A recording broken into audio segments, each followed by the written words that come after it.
troops in areas of Rafah City that are Israeli controlled under the terms of the truce. At least 36 Palestinians were killed in retaliatory airstrikes. US President Donald Trump, who proposed the ceasefire, says everyone wants peace in the region. We want to make sure that it's going to be very peaceful with Hamas. And as you know, they've been quite rambunctious. They've been doing some shooting. And we think maybe the leadership isn't involved in that. You know, some rebels within. But either way, it's going to be handled properly. 2 people have died after a cargo plane skidded off the runway into the sea at Hong Kong International Airport. The aircraft crashed into a security patrol car, killing those driving it. Almost 3 in 5 doctors have had to care for patients in temporary spaces like corridors. The Law College of Physicians has warned treating people in offices and cupboards is becoming an everyday reality. Forensic teams have started their work at the Louvre in Paris, where 8 pieces of priceless jewellery were stolen yesterday morning. President Macron says the thieves will be brought to justice. F1 shortly, but first, Liverpool have been another Formula 1 world title. He won the US Grand Prix in Texas. That's the latest. I'm Cam Hall.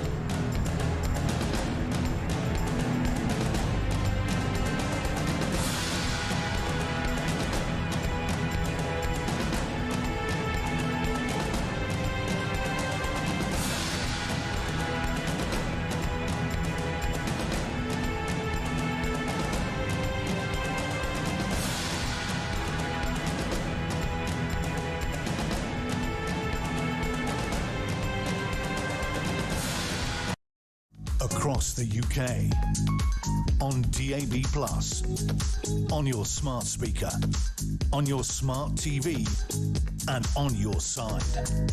This is Talk.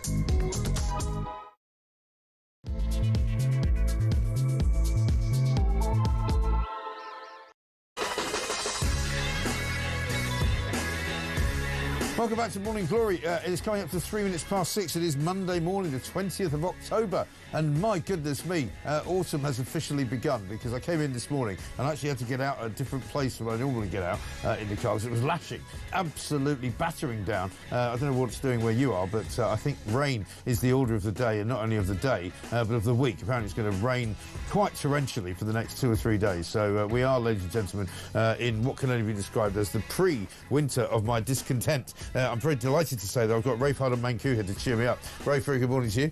We've got lots to talk about, including, of course, Prince Andrew, who's all over the front pages this morning.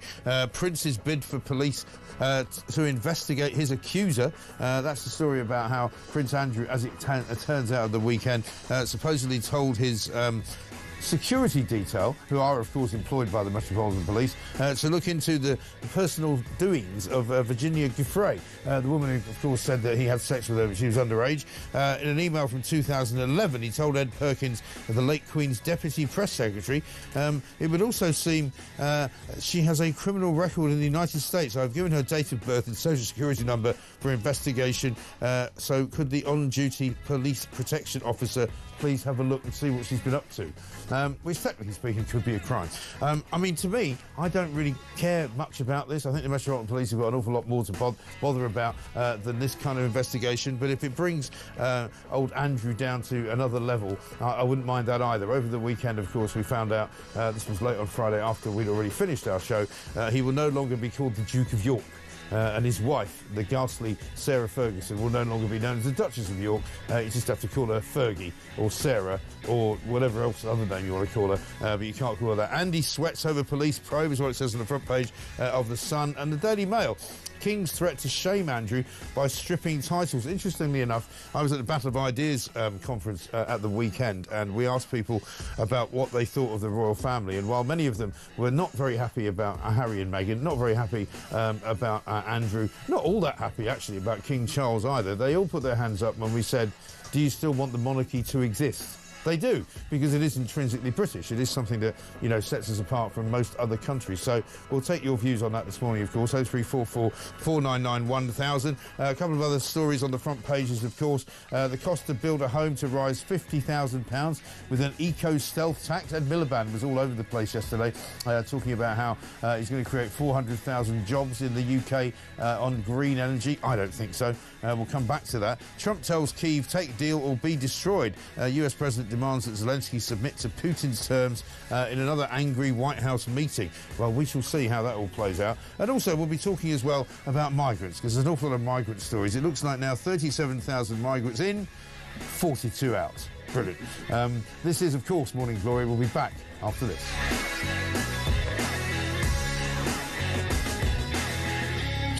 Sadiq Khan's under pressure as well on the front page of the Daily Express. He's accused of a cover-up over the grooming gangs, or what you might call the rape gangs in London. Whistleblowers say Sadiq Khan has serious questions to answer because he keeps apparently covering up the fact that there could be grooming gangs somewhere in London he's not talking about. Of course, we've also got China Gate continuing to run on. A great story at the weekend in the Sunday Times, in which it appears that one of the accused in the spying case was caught at an airport carrying £4,000 in cash, which apparently has just been given by his Chinese spy master.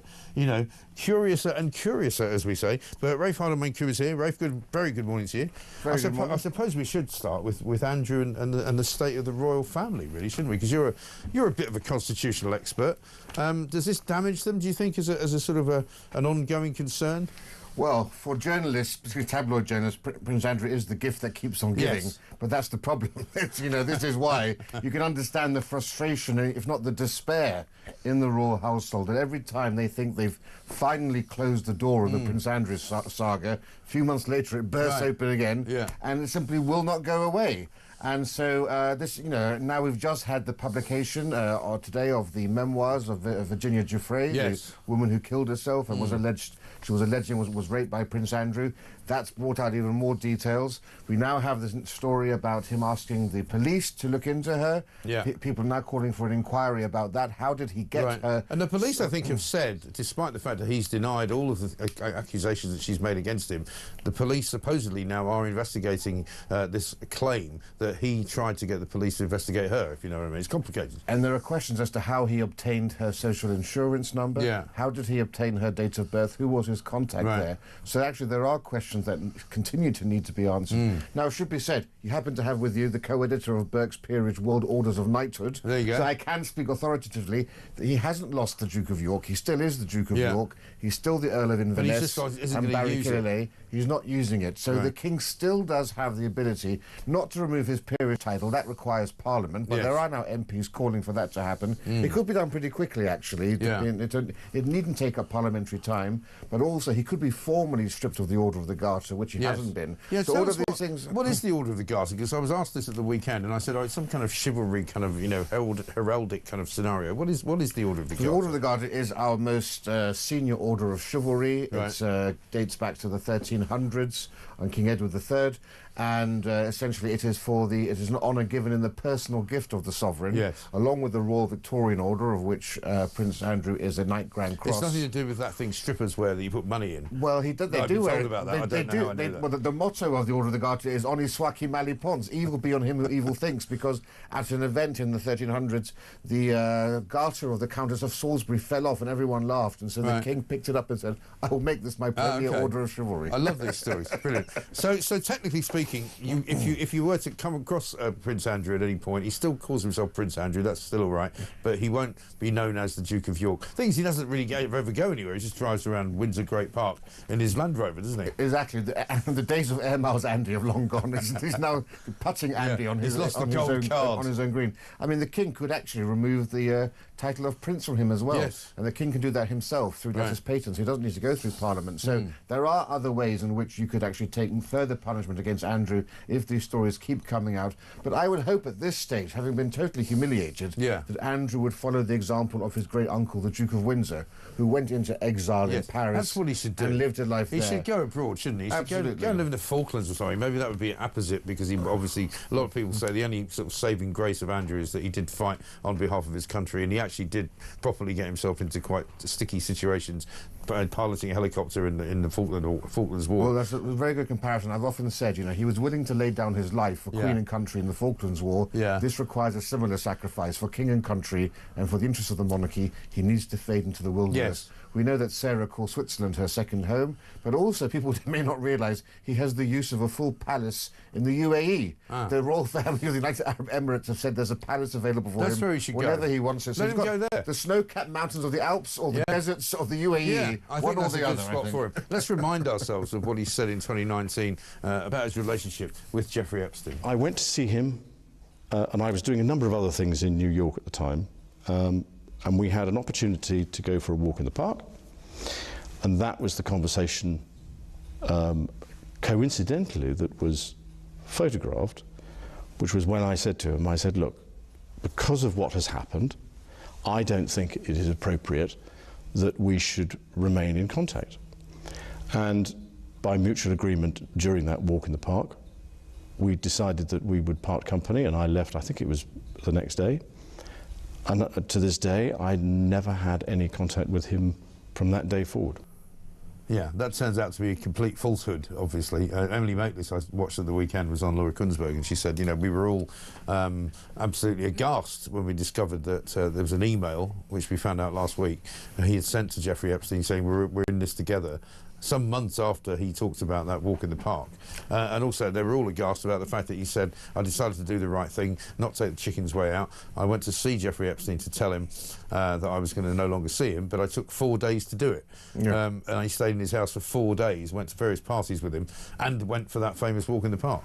Well, and even worse, of course, in that email, which came after he said that he had broken off contact, he said, we shall play again soon. I mean, absolutely appalling. Yeah. Now it's come out today also that Epstein said that one of the first people to visit him when he left prison was Sarah Ferguson, who brought her 2 children, apparently, to see him. You know, obviously so beholden to a billionaire, looking for a handout quite clearly. So, both of them actually have clearly lied and deceived the public. Yes. And that's one of the reasons they needs to pay a price. Yeah. We also understand today that one of the reasons the King acted so swiftly was because he's going to the Vatican for this very historic moment where he's going to pray side by side with the Pope, and he was fearful that this Prince Andrew saga would overshadow the visit, and that's one of the reasons such drastic action was taken. And even in the 11th hour, Prince Andrew still didn't want to give up those titles, and it was only when the King actually intervened personally with a phone call that Prince Andrew realised he still was living in a state of disbelief. He doesn't actually think, you know, that he's being treated fairly.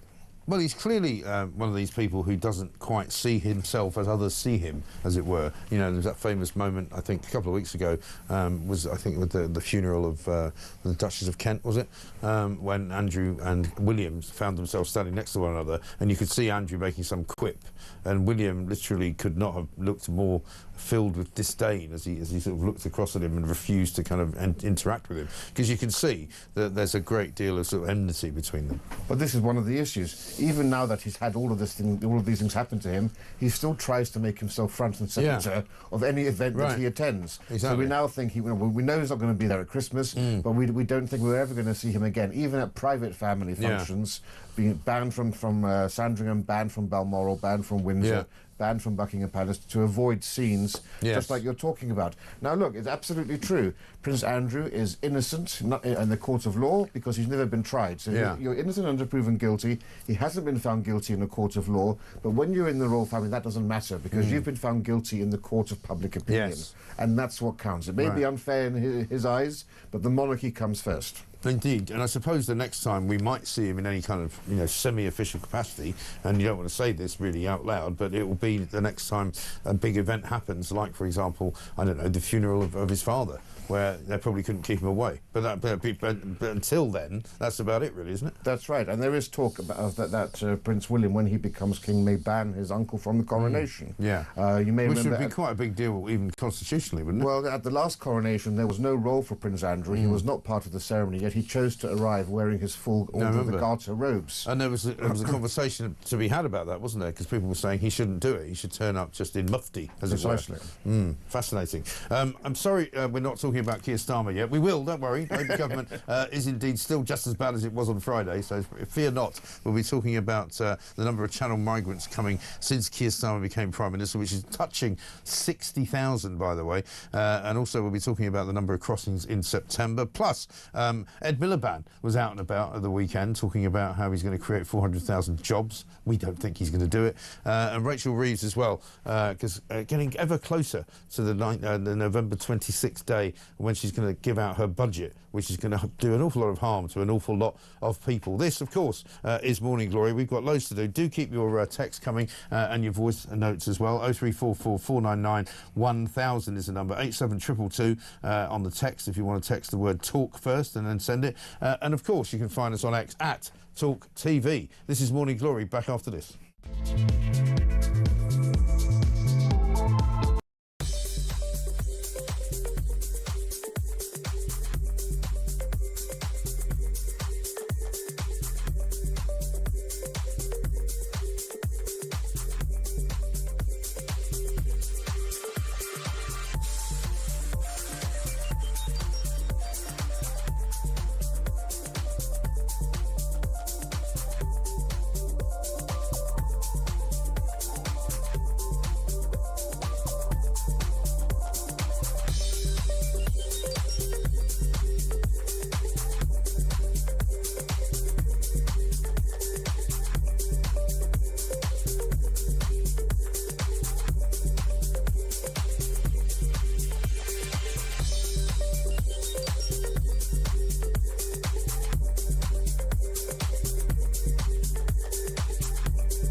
Narrowing your appeal to ex-Corbynistas is not my idea of bold politics. What we should be doing is convincing people who don't already agree with us.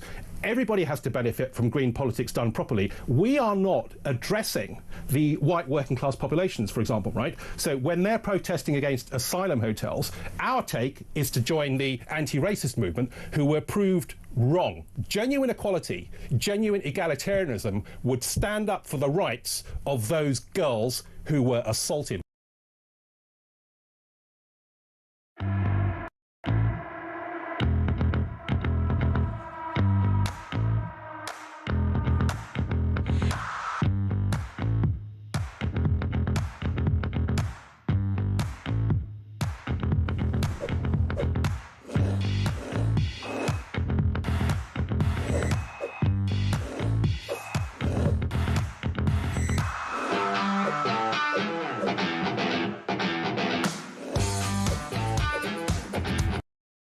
Across the UK, on DAB+, on your smart speaker, on your smart TV, and on your side.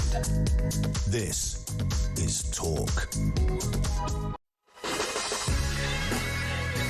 Welcome back to Morning Glory. Coming up to just after 19 minutes past 6. It is, of course, Monday the 20th of October. Barry says this morning, Mike, I revered the late Queen, but the royal family are in a mess. Their popularity is steadily declining and they need to be careful. I would like to see them being more philanthropic and realising the shambles the country is in instead of being so out of touch, says Barry. And Tony says Andrew and Harry will destroy the royal family. Definitely.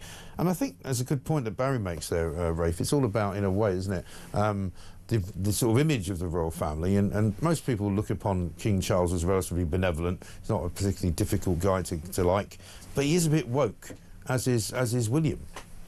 Yeah, but you know, the key thing is whether no one can deny that the King's heart is in the right place, whether you agree or disagree with what he's doing. We could have had a playboy prince living in or playing in Monaco at the casinos for all of that. We could have had someone like Prince Andrew as our king. And I think whatever you think about his decisions on the environment or whatever else, this was a man who was ahead of his time on so many issues, very concerned about the homeless and about all sorts of issues to do with the countryside and so forth. But, you know, also you've got to remember, the monarchy is bigger than any one individual. The monarchy has been around for 1,000 years. We don't pick and choose our sovereigns. And so, you know, over the decades, you'll have people that you prefer and others that you don't. The institution is much bigger than any person. And I think we have the world's oldest and most stable democracy, in part because of the monarchy. Indeed. Now, on Thursday's programme, at this time, it was suggested that Bridget Phillipson's mother was implicated in some kind of embezzlement scheme of a local charity. We can categorically say this is not true, and we're happy to set the record straight. Let's look at the front page of the Daily Express. Mayor accused over grooming gangs cover-up in capital, it says here. And apparently we know that Sadiq Khan in the past has been very evasive when he's been asked questions, particularly by Susan Hall, the Conservative leader of the Assembly, about whether or not there are any grooming gangs in London. In fact, she said at one point, isn't it surprising that with all of the grooming gangs and rape gangs up and down the country, in particularly in Labour-controlled, you know, areas, how is it that there aren't any in London? And according to the Express, they think he's been involved in some kind of cover-up. Yeah, I mean, this is another disgraceful thing. Look, London is so huge. London is bigger than Birmingham and Manchester, Rotherham, Oldham combined. One of the things I thought maybe is that there are not enough, you know, young white girls left in London. That's one of the other issues here. And London's only 37% white British, so you're hard-pressed to find any white young people in parts in Tower Hamlets and the East End of London, for example, areas which are... Now, I see they had a race in Tower Hamlets just the other week, with no women. With no women allowed. It was a race for everybody, a fun race for everybody over 12, as long as you're not a woman. Yeah, absolutely. I mean, ridiculous. But, you know, the audacity of this mayor of London, absolutely disgusting, to gaslight the victims of the rape gangs when he was asked by Susan Hall about the grooming gangs, and he claimed not to even know what the term grooming gang was. And I don't know whether you're going to play the clip. We have actually got the clip. Let's watch it. It's an outrageous display of arrogance. Yeah, it is. Have a look. This is Susan Hall. I asked you this question last week, and you found every which way but not to answer it. Just how many grooming gangs have we got in London? To avoid any misunderstanding, can she define what she means by that? Yes. If you look at what's gone on in Rotherham, where there are people taking young girls, grooming them for sex, that is what I'm talking about. We know in London there are issues about exploitation of young people, but they're not as defined by the member in her definition of what those types of gangs are. So are you saying we haven't got the same sort of gangs that are in Rotherham, Bradford and lots of other places in the country? Just for you misunderstanding, what does she mean by that? You know full well what I mean by that. It's all over the television. You know exactly what I mean by that. These gangs of people that are grooming young girls for sex. Do we actually have those in London? I'm unclear, Chair, what is meant by the question. If she could spell it out, I can answer. I've just spelt it out. Are you not listening? It's the sort of gangs that groom young girls at a young age for sex. Exactly how much clearer do you want me to be? He's basically trying to goad her into saying Pakistani grooming gangs or Asian grooming gangs in order to then accuse her of racism, right? Yeah, and that's absolutely appalling to play those sorts of cheap political games when you're dealing with the lives of young people, you know? And we now have, you know, it's in today's Daily Express, you know, 15-year-old girl went missing for 4 days. Yeah. Went to the police, said that she had been raped. 13-year-old exploited here. This was last year, 2024 report. 15-year-old given drugs, made to carry out sex acts in hotel rooms. So many of these cases which were on the desk of the Mayor of London. Yes. And there he is, claiming to be completely ignorant about what Susan Hall was saying there. Why didn't he answer those questions? Why did he deny the existence of these sorts of rape gangs? And also, let's remember, what's happened to this national inquiry? Well, we are months into when Keir Starmer basically conceded that you needed an inquiry. Nothing has happened. They can't even find a single person to chair the inquiry. No. Nobody wants to be tainted. Apparently all the judges in the country are worried and squeamish about being involved with it.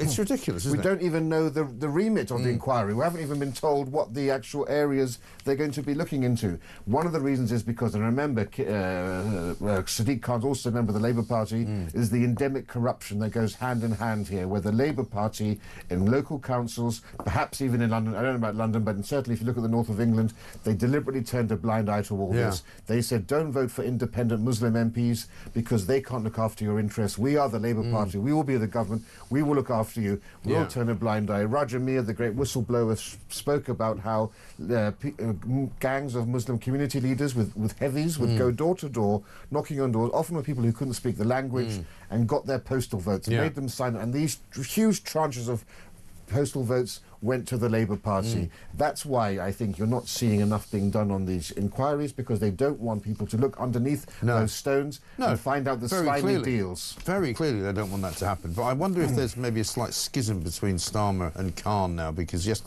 not yesterday, but last week, after Sadiq Khan said he didn't think that the chant from the river to the sea was anti-Semitic. When Keir Starmer was asked about it, he said, actually, no, I do think it's anti-Semitic. And when he was asked again, does that mean you differ from Sadiq Khan? He more or less admitted that, yeah, we do. We have a different view of that. So maybe that's the beginning of something, perhaps, that will develop over the course of the next few weeks and months. Mayor's office, of course, say that the Mayor has always been clear that the safety of Londoners is his top priority, and nowhere is this truer than in safeguarding children. That's his official statement. Well, you saw the video there, I would say. We would, yeah, we might take a view of that at some point down the road. Let's have a look at what's been going on at the weekend, because Ed Miliband was doing the rounds, you'll be pleased to know, on television on Sunday morning. We haven't seen Ed Miliband for a while, and of course he's ratcheting himself up for the soon-to-be multi-billion-pound trip to Brazil for COP30, because the one thing you can be sure about what happens when every COP meeting is held, the one thing they do is they arrange for where the next one's going to be, because they still, despite 30 meetings over the course of the last several decades, they haven't managed to stop climate change, apparently. Here he is on taxation to cut energy bills. What Rachel Fletcher said there was wholesale costs, even if they halve. Here's a really important point. The reason why going to clean energy is the way to get bills down for good is it's so much cheaper to run let me just make this point, the wholesale costs. But Rachel Fletcher is right. There's a cost to building that network. Now, my job is to make sure the fruits of those lower wholesale costs that she's talking about get through to the customers, and we bear down on the costs of building that network. And I've said to you very clearly in this interview, Victoria, that I know my job, which is to get bills down by 2030. OK. Does it have to come off our energy bills? Could it not come from other elements of taxation? Well, that's always a judgment for the Chancellor. But let's be honest, we know we've got really difficult fiscal circumstances that we inherited. OK. And so, but absolutely, we look at those things. This is in the midst of a whole series of arguments that he had about creating new jobs in green energy, and nobody really believes a word he says. You know, he talks about saying getting our bills down by 2030. When they were in opposition, he said, when we get elected, you'll save £300 on your energy bill. That hasn't happened, has it? No, bills have gone up. Yeah. It's just the absolute opposite. Yeah. He says that he knows what his job is. Well, I think he needs to go back and look at the brief for his job there. But he's absolutely deranged, you know. He says the reason why bills are so high is because of our dependence on fossil fuels. Right. We've just discovered... Also untrue. We've just discovered 1 billion barrels of oil in the North Sea, right? And yet we're going down this crazy path. Andrew Neil had a great tweet out about it. He said, you know, this, speaking about Ed Miliband, he said, this is deranged. Yeah. Despite tens of billions of pounds invested in renewables, there are only about 40,000 jobs. That means basically that each job has come at a cost of £200,000 each. This is a ridiculous scheme. There's a reason we have the world's highest electricity costs, and Ed Miliband is one of those reasons. Yes, he is, because he was asked quite blatantly on the BBC by, not Laura Kunsberg, but the woman doing her show for...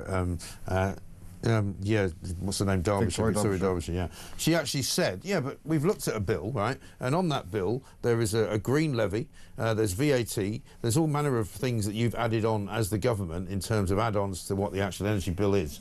And you could, if you wanted to, get rid of all that if you want to make people's bills cheaper. And he said, oh, well, yes, but of course we can't just, you know, willy-nilly get rid of all that because, you know, we have to get a balance. And so he's disingenuous, completely disingenuous about exactly how, in fact, he runs the Department of Net Zero and Climate Change. Well, and it's worse than that, you know. The Chancellor wants to go for growth. If you want to go for growth, lower the cost of energy, get rid of these green levies, and British industry will be able to be competitive again. You know, the SDP had a conference, and I saw one of the speeches there. They said that the amount of the cost of energy has been 3 trillion over the past however many years. That's the same size as our debt. Yes. And just think about how industries are now being hamstrung. They're being, having their hands tied behind their back trying to compete against China and India. Right. They continue to build all of these sorts of things. And that, of course, reduces the corporate tax rate that could improve all of our public services. Exactly. And instead what they do is and one of the things he boasted about was that, we've increased the number of people we're giving an extra sort of heating allowance to over the course of this Parliament. And you go, well, we don't want to subsidise people to pay very much higher bills than they should be paying. Just lower the bleeding bills and everybody's happy. And the point is, we already are one of the world's cleanest countries when it comes to energy, right? Other countries still have to play catch-up with us. So let's just take a breather, let them catch up with us, and then we can revisit all of this. Yeah. We've done enough. Exactly right. Ed Miliband, a complete and utter plonker. We're going to talk coming up about some migrant stories. We've got quite a few of them today. Also, we've got some great clips of Rachel Reeves. She's apparently been talking about how proud she is and what a good job she's been doing. Of course, it was with Channel 4, the only place where she could actually get an audience to listen to that kind of garbage. It's coming up to 6:31. We'll be back after this.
Across the UK, on DAB+, on your smart speaker, on your smart TV, and on your side.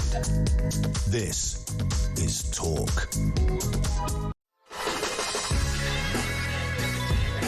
Welcome back to Morning Glory. It's coming up to very nearly 6:34. Rafe Hardeman-Koo is here with us. We're going through the papers. We've got plenty of stories about migrants this morning, Rafe, as the numbers are starting to stack up.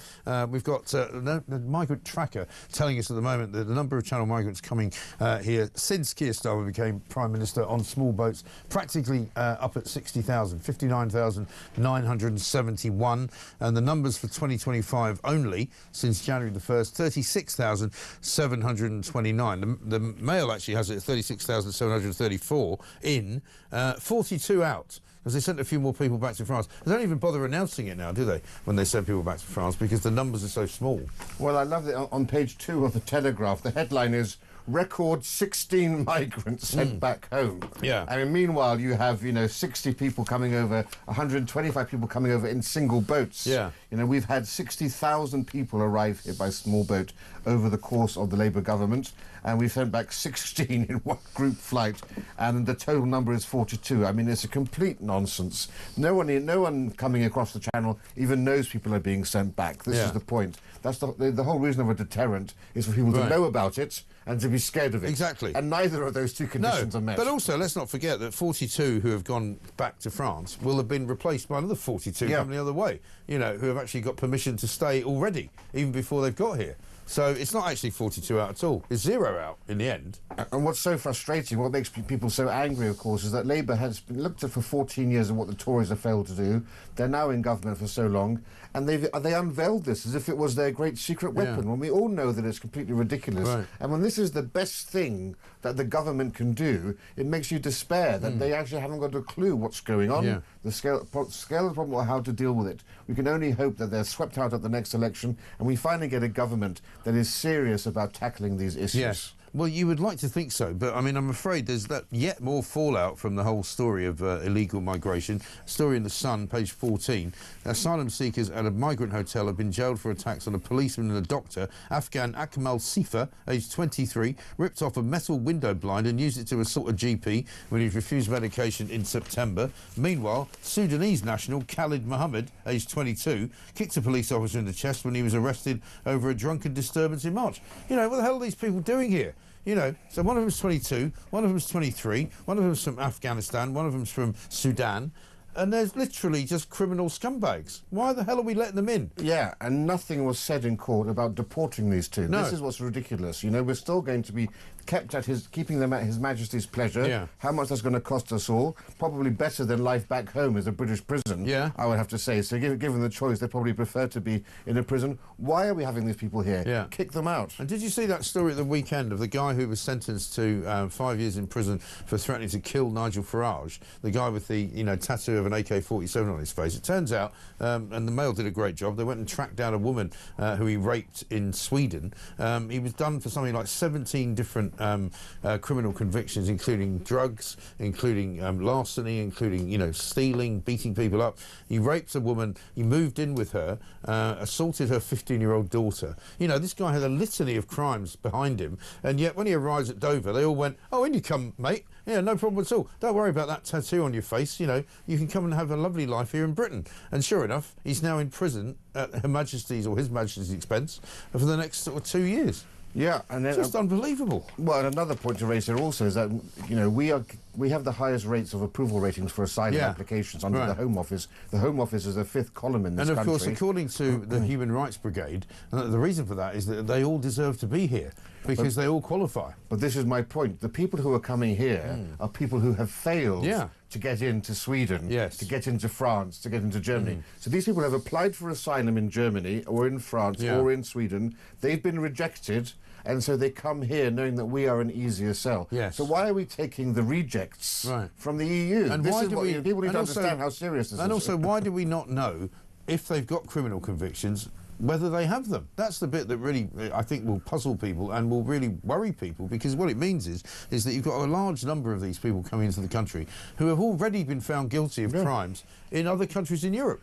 As I said many times on this show, we need to have old cruise ships in the channel.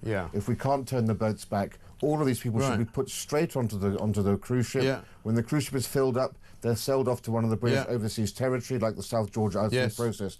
The message is, you cross the channel, you will never set foot on blighty shores. And if you can't prove, like if you're going to America, you know, if you can't prove that you're not going to commit crimes, or you're not going to stay over your visa, or you're not going to, you know, hang around and work, if you can't do that, they won't let you in. We still have the same process here. If you can't prove that you haven't got a criminal record, then we're not interested in letting you in. And call me old-fashioned, how's this for a policy? If you arrive here with a machine gun tattooed on your face, you're not going to be allowed in. That might be a bit of a hazard for you. The other one this morning, which is absolutely even more ridiculous than any of the stories we've done about migrants, a male migrant used a female friend's identity to treat A&E patients at an NHS hospital, bizarrely, where Lucy Letby worked. This is a guy from Nigeria who has got his wife with him outside of court. He's called Lucius Njoku, 33 years of age, fraudulently used the name of agency nurse Joyce George to work as a healthcare assistant at the Countess of Chester Hospital. And he had a badge with a female's face on it, and nobody questioned it. You can't make this stuff up. And for people at home or listening on the radio, this chap has a beard. Yeah. He's not some androgynous sort of really isn't, no. LGBT type. He's, you know, he looks like a man. He's going around with a picture of a woman called Joyce. Yeah. And nobody in the NHS thought, well, you're a new person. I haven't seen you before, firstly. Who are you? It took a patient to get suspicious.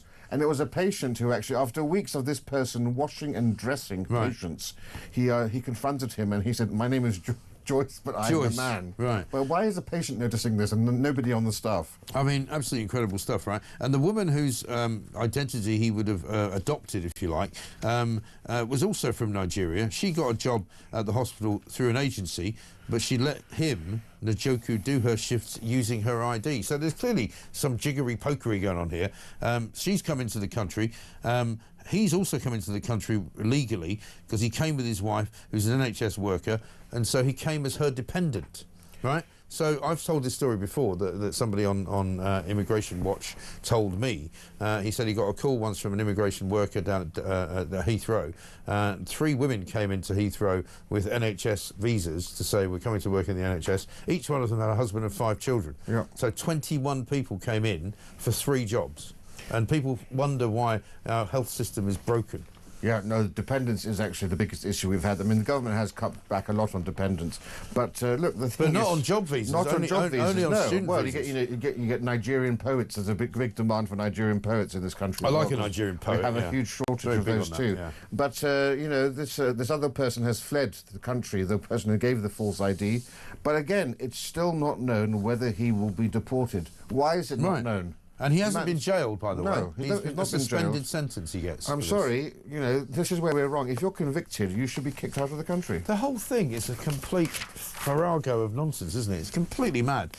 Let's talk about Rachel Reeves, just to lighten the mood, because she's been talking to Channel 4 about how apparently people underestimate her. Check this out. I've always felt I've got something to prove, and that's... Have you proved it? Well, I'm still doing that. I've always felt that people have underestimated me. They did when I was at school. They did when I played in those chess tournaments. There's a girl, particularly a girl that went to the local state school. I don't want everyone to be the same. I don't want everyone to be like me, and I'm sure most people wouldn't want to be anything like me. But everyone should have opportunities, and everybody should have that chance to do what they want and to fulfil their dreams and ambitions. And I'm going to keep going and keep fighting and prove to people that a woman from an ordinary background and a woman can do this job and can do it really, really well. Yeah. How's that going, do you think? Right. Well, she's correct. We all have underestimated her. Yeah. Underestimated her incompetence and her ability to destroy the economy. We had no idea. No. So we apologise for underestimating her. I love the fact that she was underestimated in chess tournaments, like, for example, when she came 26th in the tournament of Lewisham. How much more could you underestimate somebody who comes 26th? I actually think she needs to see a therapist because she seems to be obsessed by these chess tournaments. I don't know what happened. But she's also, I mean, how many people do you know of her age, and I assume she's 40-something, who still talks about school? Well, that's what I mean. I was underestimated at school. You're 40-odd now, for God's sake, woman. Get a grip. But we're so bored now of these sort of DEI things. She has to mention she went to state school, comprehensive. Yeah. She's a woman. She's a woman. We've moved on beyond all of that, and she still can't get her mind out of this silly little trough. Yes, indeed. Well, here she is, because she looks a bit sort of unhappy there. So let's have a look at what she was like in happier times. I've been hearing about you in the news that you like taxes. If you had 3 wishes, what would it be? Oh my goodness. To answer your questions well, to make sure that all children have a good start in life, and for my own children to give me less chat back. I don't think that 3rd one's going to come true. If you could have another job, what would that be? Oh, well, what I'd really like to be is Beyonce, but I don't think I'm ever going to be Beyonce. So before I became an MP, I worked in finance. I worked in banks and financial institutions. So I guess that's what I would go back to doing. But at the moment, I'm doing the job that I want more than any other job. I'm in charge of the country's finances. All right? Yeah. Yeah, you happy with my answers? I get a high five. Hey, very good. Dear God. I'd like to be Beyonce. Well, I've never seen her so happy before. No. I think she's missed a calling. I think she should be a teacher's assistant. Yeah. I think this is actually Teacher's where assistant. she should Yeah. Reading nursery rhymes, I think this is actually where she should be. I mean, horrifyingly, at the end there, when she says, actually, I'm in charge of the nation's finance, you just go, oh, God, really, are you? You know, November the 26th, she's going to ruin the country completely. She's going to write everybody into sort of, you know, the debtor's court. Finally, here she says she won't be coming back for more tax. This is a once-in-a-parliament budget. I'm not coming back with more borrowing or more taxes. We don't need to come back for more. We're not going to have to come back and ever do a budget like this again. So never again will I have to do a budget like I did in October. There is no need to come back with another budget like this. We never need to do that again. 5 minutes later. There are tax rises coming down the track. Yeah, but Yeah. There will be more taxes, so that was all complete and utter cobblers, wasn't it? Yeah, Rachel from Customer Complaints, we were told was going to masterly steer us through these economic storms. Yes. And quite clearly, it goes to show you just how ill-suited she is for the job. Any, you know, Chancellor should know you don't make such clear promises when you have no idea what's going to come down the pipeline. It is absolutely ridiculous. Incredible. That's Rachel Reeves for you. Coming up, we're going to talk about the police, because you won't believe what you're about to see.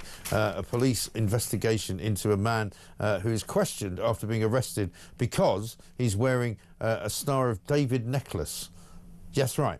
Because he's a Jewish man, he was hauled in before the Beak, the Metropolitan Police at the weekend, because in fact they didn't like what he was doing. Because he was wearing a Star of David, he was apparently antagonising a load of scumbag pro-Palestinian supporters. That's coming next.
I think what they should do is they should lift the ban, because you don't tackle anti-Semitism by punishing the victims of anti-Semitism. They have to organise the match, make sure it's policed correctly, make sure that the fans can get there safely, and that's what they should do. The match should go ahead as planned. What we need is some common sense to prevail over this football match, for it to be policed properly, as it would be normally, and to recognise that the football fans who are coming to see a football match are not responsible for anything else.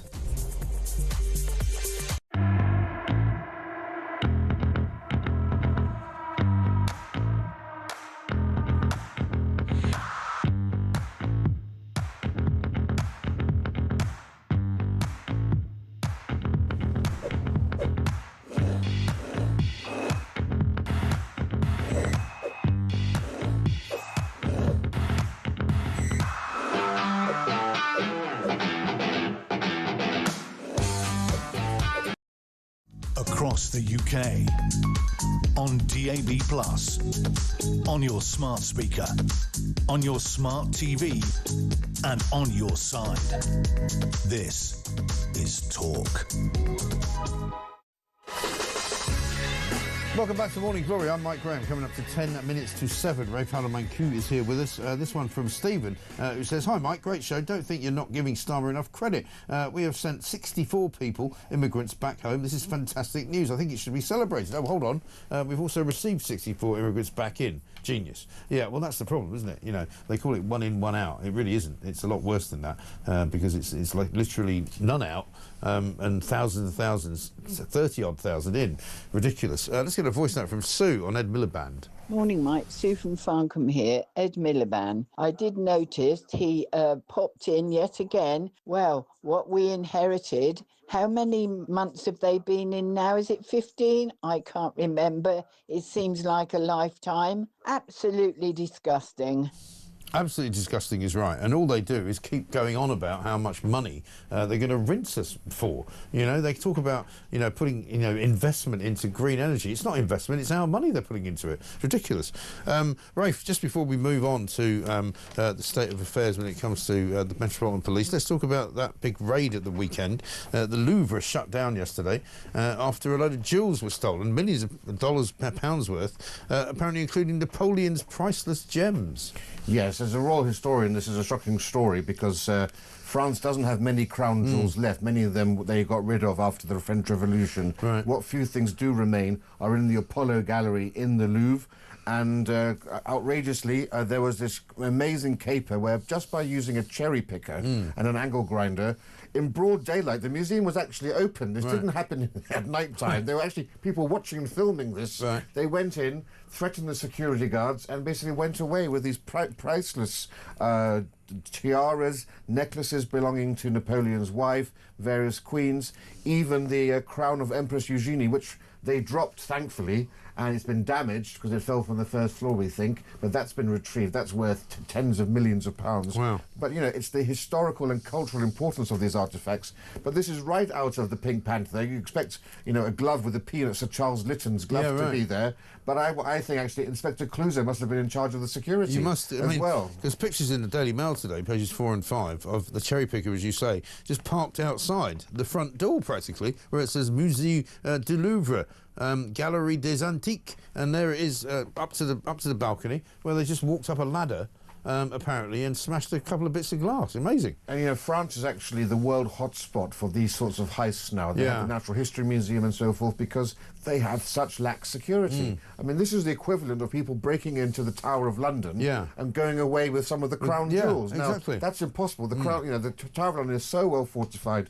You've got the beefeaters there, the yeoman warders, but also the best high-tech security, big safe doors, and yet, you know, you can just see here how many windows there are to go into, and I think this is going to be hugely embarrassing for the Louvre, the world's most visited museum, but also for Macron, who of course has enough on his plate already, but this has become a national humiliation for France, that their most prized royal possessions had been so easily done away with within the space of a few minutes. And it reminds me of a show that I watched on Netflix called Lupin, who is actually a fictional character, but it's a modern day version of the Pink Panther and a modern day version of a sort of Victorian thief. But also you always want to ask the question, I mean, who could they sell this stuff to? Because surely unless you've got some mad kind of, you know, Saudi Arabian multi-billionaire collector who just wants to put it in his house, you can't really sell it on the open market, can you? Well, so usually what happens here is either it's stolen to order, so some crazed billionaire has decided he wants his items, or tragically they'll be cut up and sold and melted down. The diamonds will be cut up.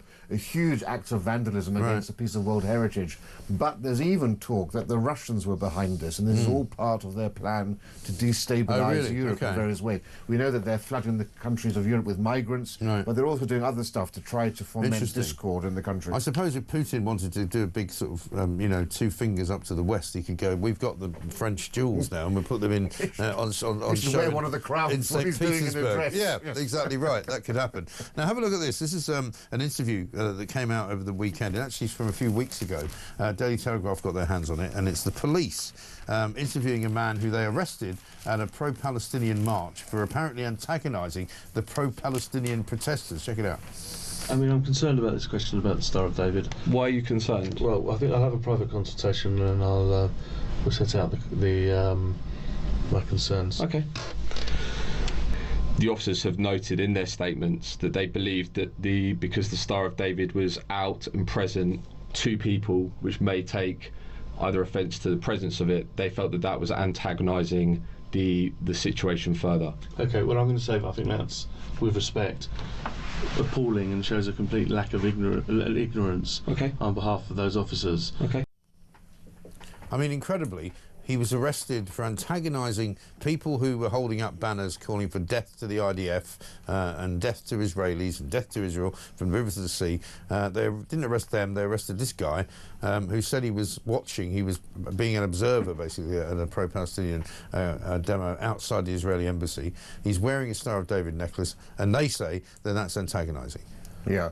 Well, there's just further evidence of how policing works now. It's not about what is the right thing to do, it's about what will I do that won't antagonise the biggest mob. Yeah. Which side has the ability to bring out more people onto the streets, and I'm not going to antagonise those people. That's what's running all of this. Also remember, with critical race theory, the sorts of nonsense about white supremacy that the College of Policing and others teach these policemen, they're told that being Jewish is just adjacent to being a white supremacist now. Yes. That's the mentality. So when they see the Star of David, they see it as equivalent, essentially, I would imagine, to some sort of a racist symbol. Oh, yeah. Now, we've just had like a swastika or something. We've just had in the last few weeks a wonderful court ruling whereby the person who was charged and convicted for burning a Quran had his conviction overturned by the Court of Appeal, who said nobody has the right not to be offended. An important pillar of free speech is the ability to cause offence to other people. So even if it was offensive, which is not, but even if it was, the police should have taken a lesson from that court ruling and allowed him to go on. This is utterly disgraceful. I hope the chief rabbi is involved. Keir Starmer was very quick to comment on the Maccabi Tel Aviv although he's done team. nothing about it. Nothing about it, but I hope at least, well, he's good at talking, so I hope he talks about this as well. Yeah, let's see. Meanwhile, finally, we'll just end up with this, because this is hilarious. Apparently 7 million people at the weekend joined a US protest against Trump being king of America. They're obsessed with Trump, and they think that he wants to try and, you know, do away with elections. They think that he wants to do away with any kind of democratic process, and he just wants to declare himself to be king. They actually believe it. Have a look at this particular. I think we haven't quite got it yet. No, we have got it. I think now. Have a look.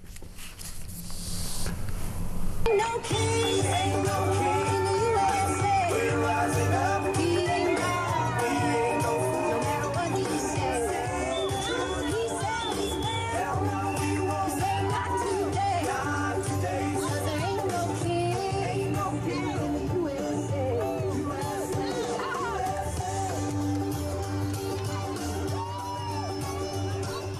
Tragically, they actually practiced that. Right? They actually practiced doing that because they thought it would be good.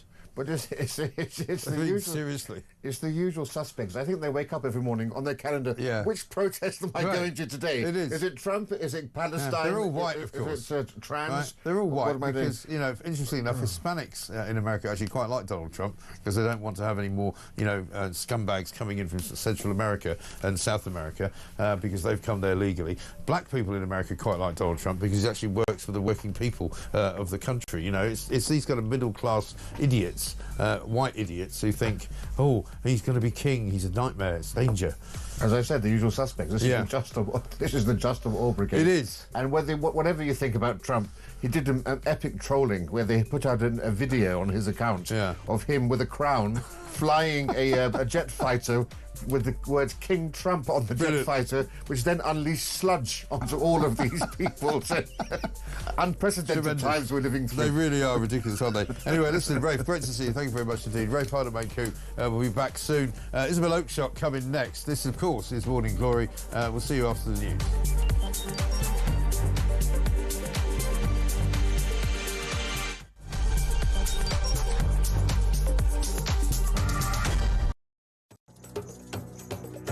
Do you think it's a racist policy?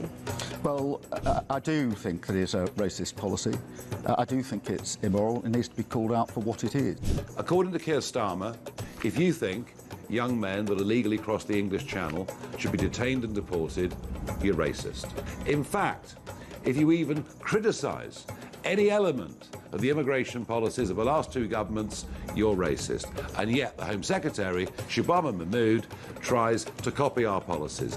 Patriotism, a force for good, is turning into something smaller, something more like ethno-nationalism, which struggles to accept that someone who looks like me and has a faith like mine can truly be English or British. Britain is being invaded. Thousands of fighting-age men from countries that despise Britain continue to arrive on our beaches. Our plan is the only appropriate response to a national security emergency.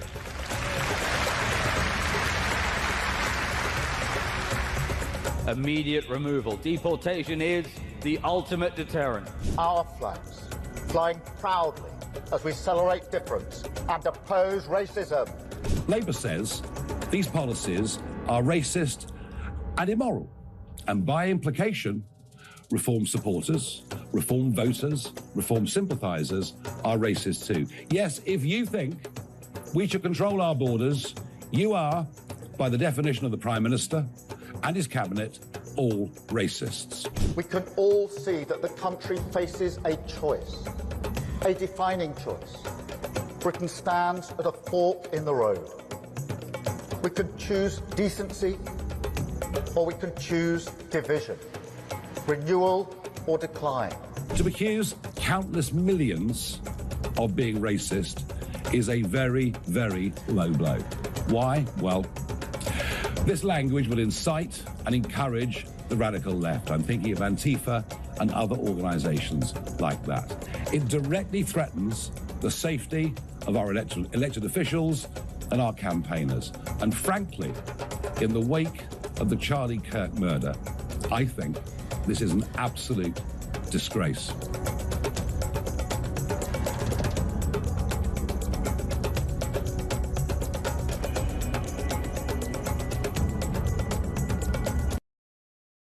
Across the UK, on DAB+, on your smart speaker, on your smart TV, and on your side.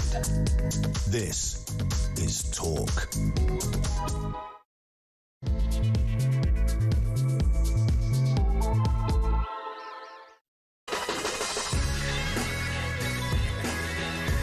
Welcome back to Morning Glory. I'm Mike Graham with you all the way through until 10 o'clock, of course. It is Monday. It is the 20th of October, and it is very, very nasty and wet out there. It's really horrible. If you're thinking of getting up, I think it's half term for some people as well. For some it's next week, for some it's this week. So you might be stuck at home with your kids, in which case, you know, have an extra bit of a lie-in, make yourself an extra cup of tea. You don't want to go outside. It's absolutely tipping it down. It's not very nice. It's going to be like that pretty much for the next 3 days. So welcome to autumn/winter in the United Kingdom. It's always the same, isn't it, this time of year? You forget just how awful it is. You forget how terrible it is, waking up in the dark, you know, going home in the dark. You know, pretty soon the clocks are going to change, end of next weekend, going into Sunday. Clocks are going to go back, and do you know what I mean? Or forward, rather. So you're going to lose yet another hour of daylight during the course of the day. It can be quite depressing. If you live in a sunny part of the world, and I know many of you do, this is when you really do reap the benefits of doing it. Whether you're in Florida, whether you're in the United Arab Emirates, whether you're in, I don't know, Italy, whether you're in the Philippines, whether you're in Koh Samui down in Thailand, you know, wherever you are listening, because I know loads of you are all over the world, you're in a much better place than you are here. Not least because Britain is going to rack and ruin, and it's not getting any better, I promise you. It's absolutely ridiculous. We've got stories this morning all over the place about migrants. We've got 36,000 migrants coming in over the course of this year alone, looking at more or less 60,000 having come here since Keir Starmer was Prime Minister, 59,971. This morning we've got stories of how only 42 have gone the other way back to France, and of course they haven't even gone out of the country because we've brought another 42 people in. We've got stories of 2 migrants who've gone to jail for assaulting people. One's from Afghanistan, one's from Sudan. We've got another story about a migrant who posed as a female nurse to work in a hospital in an A&E department, and nobody spotted the fact that he wasn't a woman, right? He's been sentenced to what?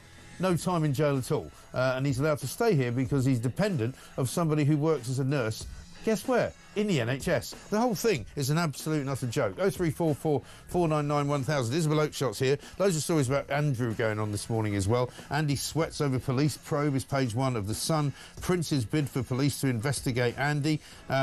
This is all about Prince Andrew and, of course, having all the titles stripped away from him. So technically he's no longer going to be known as the Duke of York or even the Duke of Pork. Fergie, his wife, ex-wife, is now not going to be known as the Duchess of York anymore. She's just simply known as Sarah Ferguson. King's threat to shame Andrew is page 1 of the Daily Mail. And it's all going wrong for the royal family today. So we'll take your views on that, of course, as well. Meanwhile, we get closer and closer to the budget in November. Rachel Reeves says that people have underestimated her all her life. Quite rightly, in my view, because she's not very good at anything. 0344 499 1000 is the number. This, of course, is Morning Glory. Let's get it on.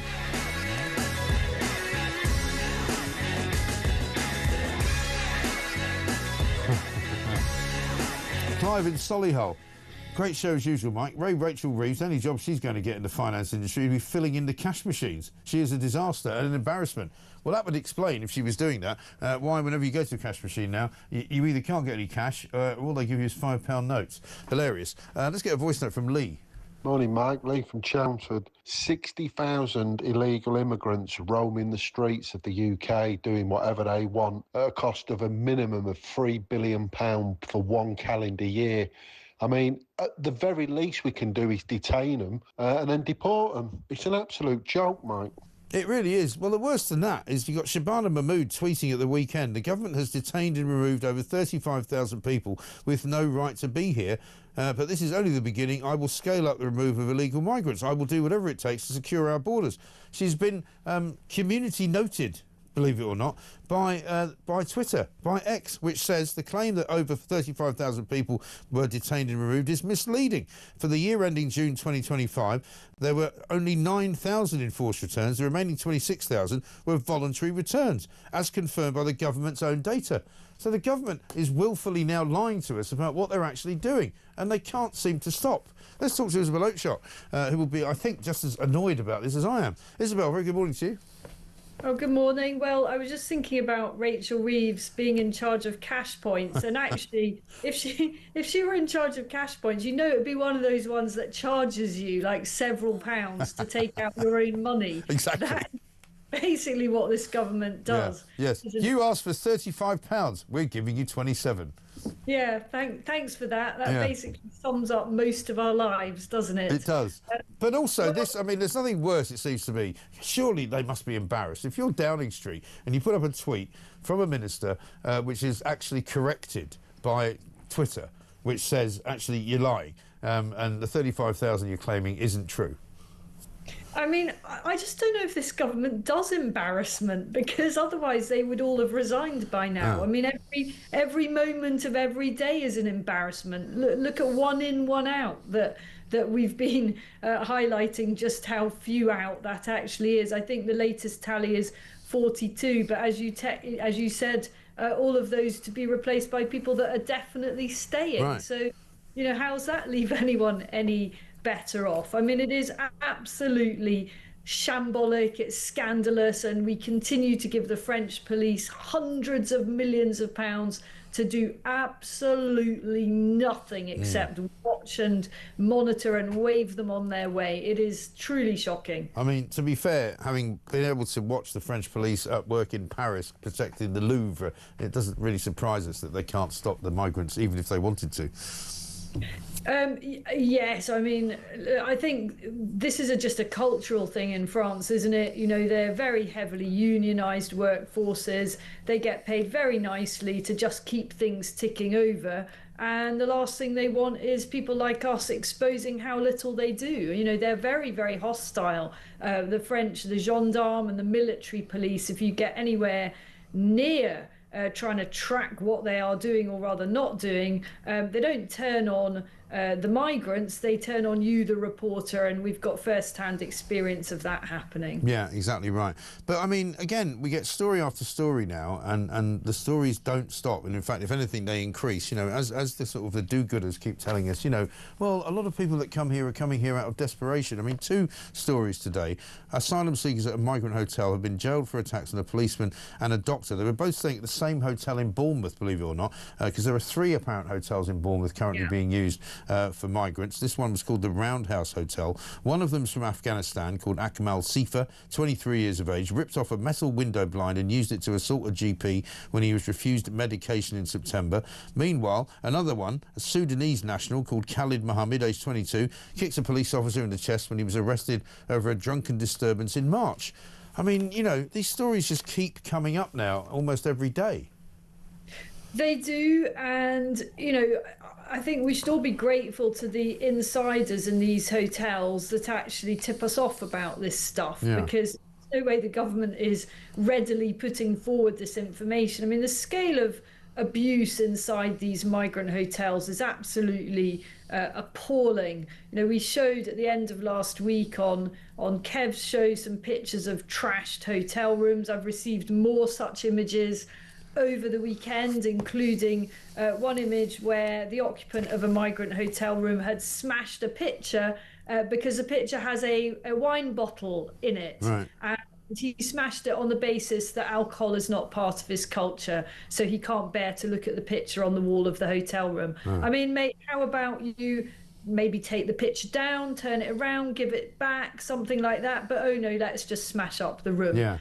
And you know, now I hear so much, you know, there are people providing information on a daily basis of what is going on inside these hotels. And, you know, the untold, one of the many untold stories is the cost of repairing and putting right these hotel rooms, both on an ongoing basis, but also when the properties are handed back to the owners. I mean, this, I think, is a hundreds of millions scandal, perhaps even more than that, because, you know, we know what contractors are like. If they know they're working for the taxpayer, you know, it's just kind of, let's just make up a number, isn't it? And there is no public information about the cost of these repairs.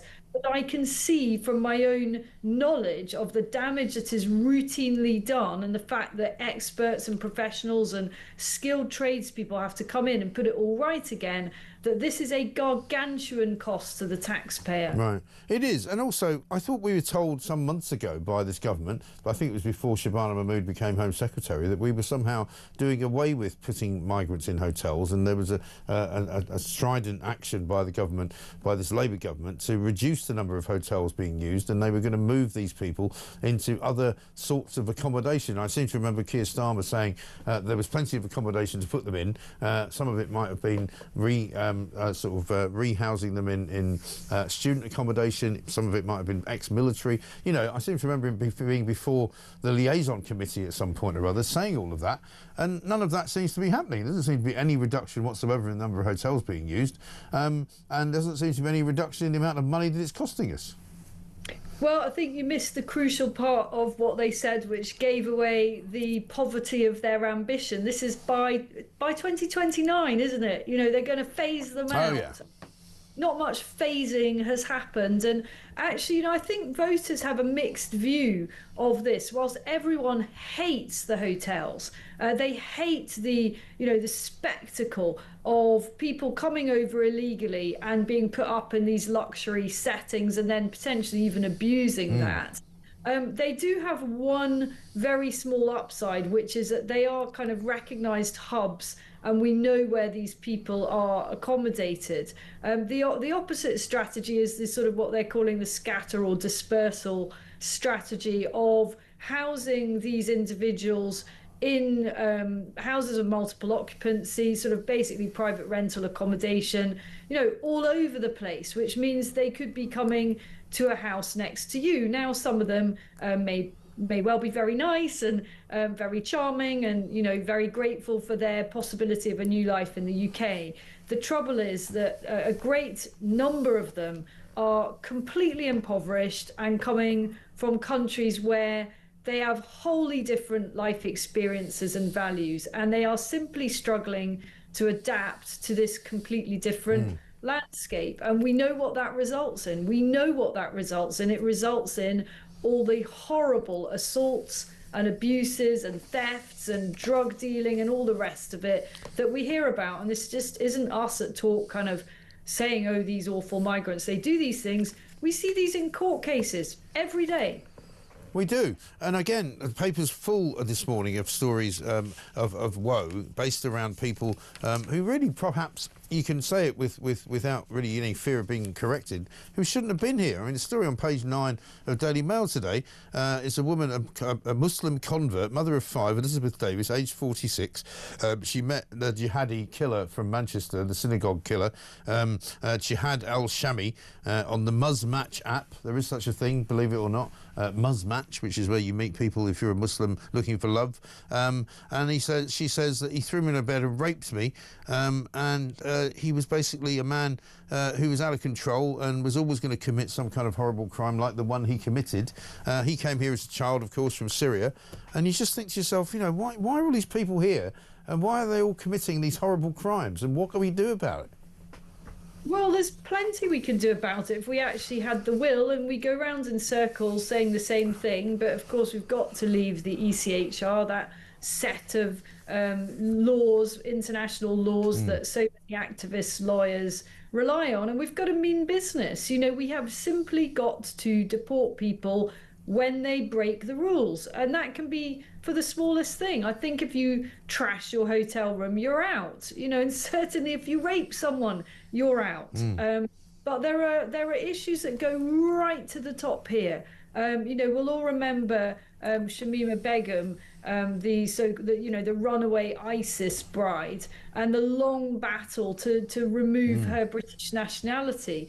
And she is not the only individual that the government has tried and faced a bitter battle, trying to strip them of their nationality if they have dual origin or dual passport or whatever. And time and again, what happens is that activist lawyers, lefty, meddling, interfering lawyers, who, in my opinion, are not working in the national interest, quite the opposite, actually block the Home Office from doing what it needs to do. Yeah, exactly right. And then perhaps the cherry on the cake is the one on page 15 of the Mail today, a migrant who poses a female nurse to work in an A&E department, bizarrely in the same hotel as Lucy Letby, the same hospital rather, the Countess of Chester Hospital. He used the name of agency nurse Joyce George, who's also from Nigeria, as he is, to work as a female nurse without anybody checking his credentials, without anybody asking a question about why he had a clear photograph on his chest of a woman identifying him. Over 2 months, he washed and dressed patients and carried out observations, and it was only when one suspicious patient confronted him and he said, "My name is Joyce, but I'm a man." He can't be deported from the country, apparently, because he's got leave to remain here because he is a dependent of another woman who is a nurse. I mean, it just goes on and on, this rubbish. I mean, that story tells you a number of really important things. I mean, first of all, it tells you about the wokery inside the NHS. Why did none of this guy's colleagues noticed this. Right. And if they did notice it, I think they did notice it, but they didn't dare flag it up for fear of being accused of transphobia, or they were wanting to be what the NHS teaches its staff to be. And I when I say teachers, I mean really does teach them. They do these courses. They were being good trans allies, so they didn't want to say anything because that isn't part of being a trans ally, or maybe they'd be accused of a microaggression. Yes. The sort of things the NHS obsesses about. But I'd just like to make one other point about this. Why did no patients flag this up earlier? Well, I'll tell you why. Because they were so damn grateful to see any nurse whatsoever. I mean, it probably wasn't an actual... I don't know what the guy's actual qualifications were. Perhaps very little. I don't think he had any. Well, I think what that tells you is just how desperate so many patients are if they're in A&E in an emergency setting. They're just really, really damn glad to be seen by anyone. You know, you wait hours and hours and hours and hours, and then some bloke calling himself Joyce rocks up. Are you going to argue with that? You're just going to be like, oh, thank God, you know, maybe someone's finally going to process me to the next stage, which is when I might actually see one of those lesser spotted endangered species known as a doctor. God, I mean, I never thought of that, but you're absolutely right. What a terrible, terrible indictment of the NHS. It's really absolutely on its backside, isn't it? Dreadful business. Isabel, great to see you. Thank you very much indeed. Isabel Oakeshott, Talk's international editor, saying the quiet bit out loud. People are so grateful now to see anybody coming down a corridor dressed as a nurse in the NHS that you might as well have Jack the Ripper, you know, or Fred West. And you'd be like, oh, great, thank you very much. Walk in here, see if you can help me out, because I've been lying here for days on end and nobody's bothered to come and see me. Absolutely extraordinary.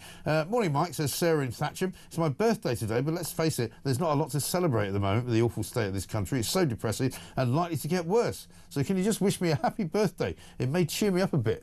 Well, happy birthday, Sarah. I know it's not a very nice day, and I know it's a black and doom and gloomy Monday. But hey, listen, it's 7:20, and there could be worse things going on in the world. Let's get a voice note from Steve.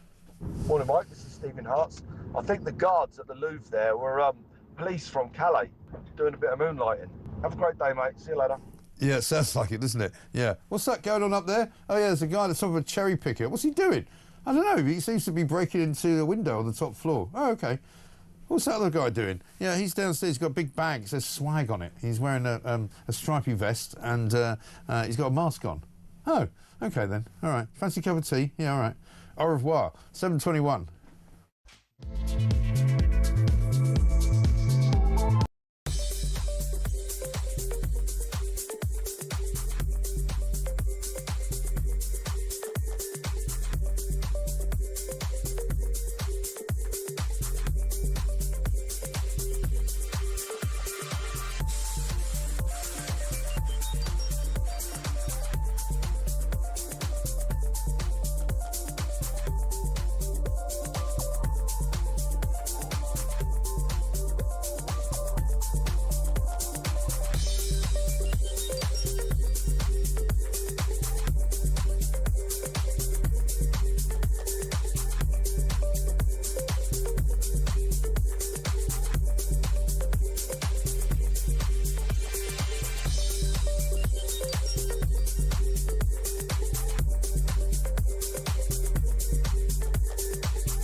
Don't forget, at the moment, the Epstein scandal is only focused on British people. Ghislaine Maxwell, Peter Mandelson, Andrew and Fergie. They're all British, yet Epstein's fortune was all developed through his contacts with very famous Americans who noticeably keep in the shadows over this. And it's also interesting that the American press is totally focused on all the British figures. I wonder why that is. I really do.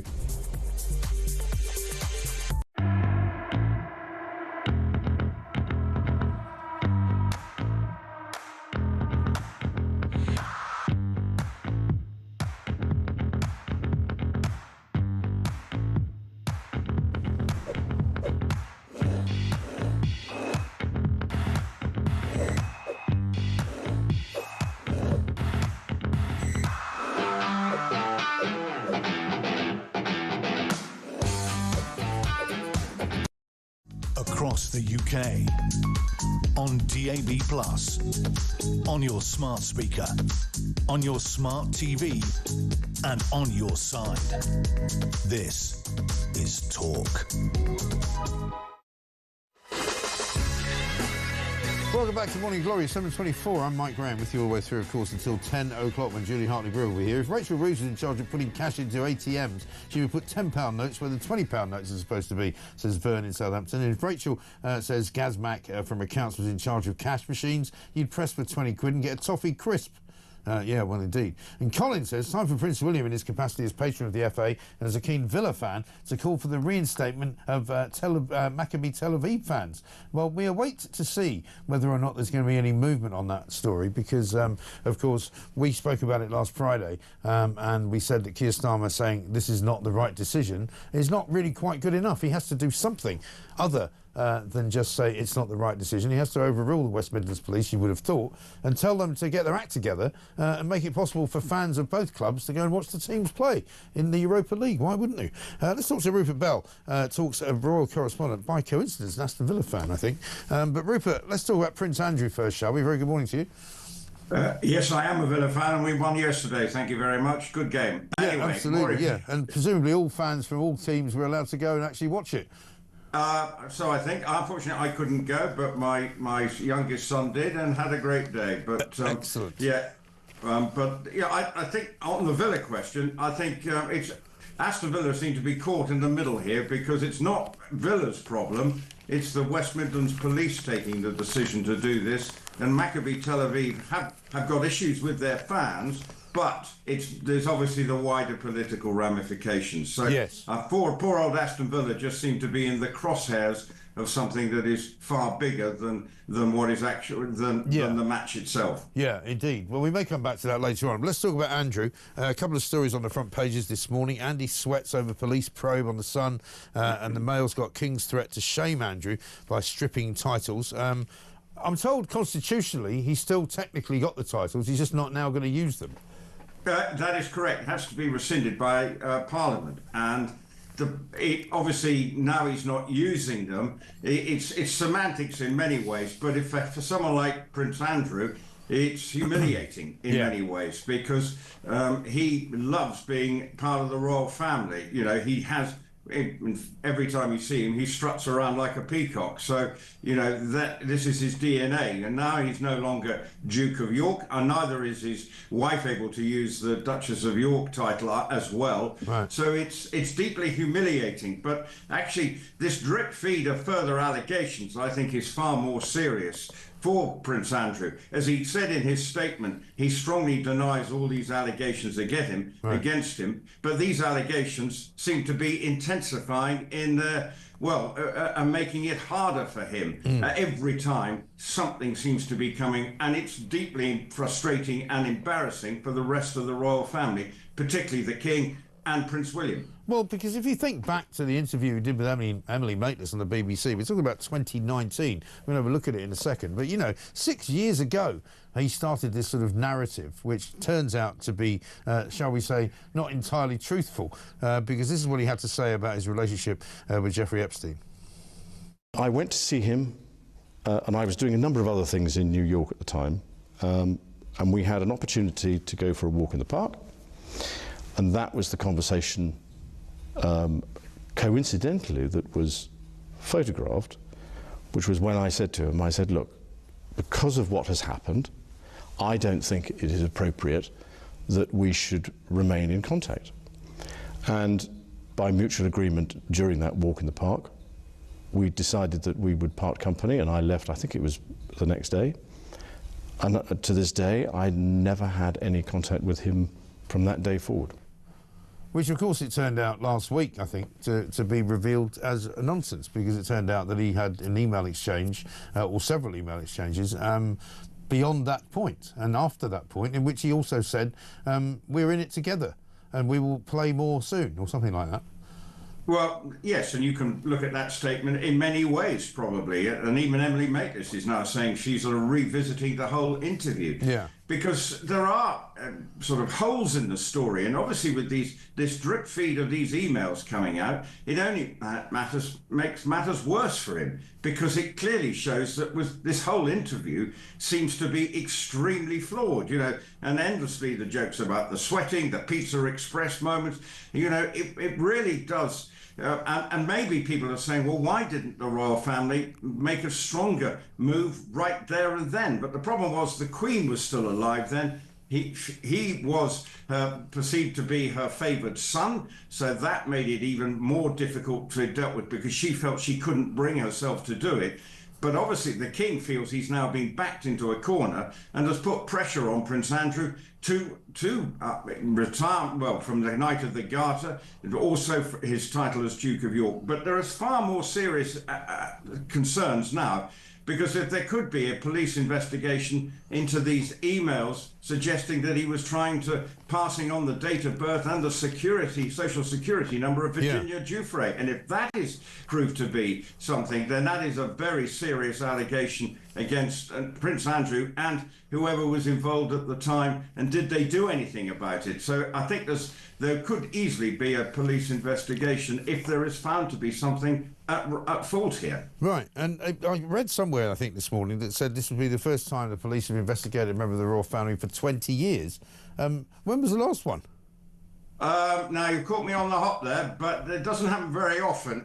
But actually, the seriousness of this nature is huge. And I think that is the problem, because if he was seen to be trying to find something, and it was, remember, this was at the time of the photograph coming out, and he was with Virginia Giuffre in 2011 when it came out in the Mail on Sunday. So I think that is when this alleged incident may have taken place. And if that is the case, then again it throws into the whole question what is going on. And bear in mind that he also paid Virginia Giuffre, we believe, something in the region of $12 million.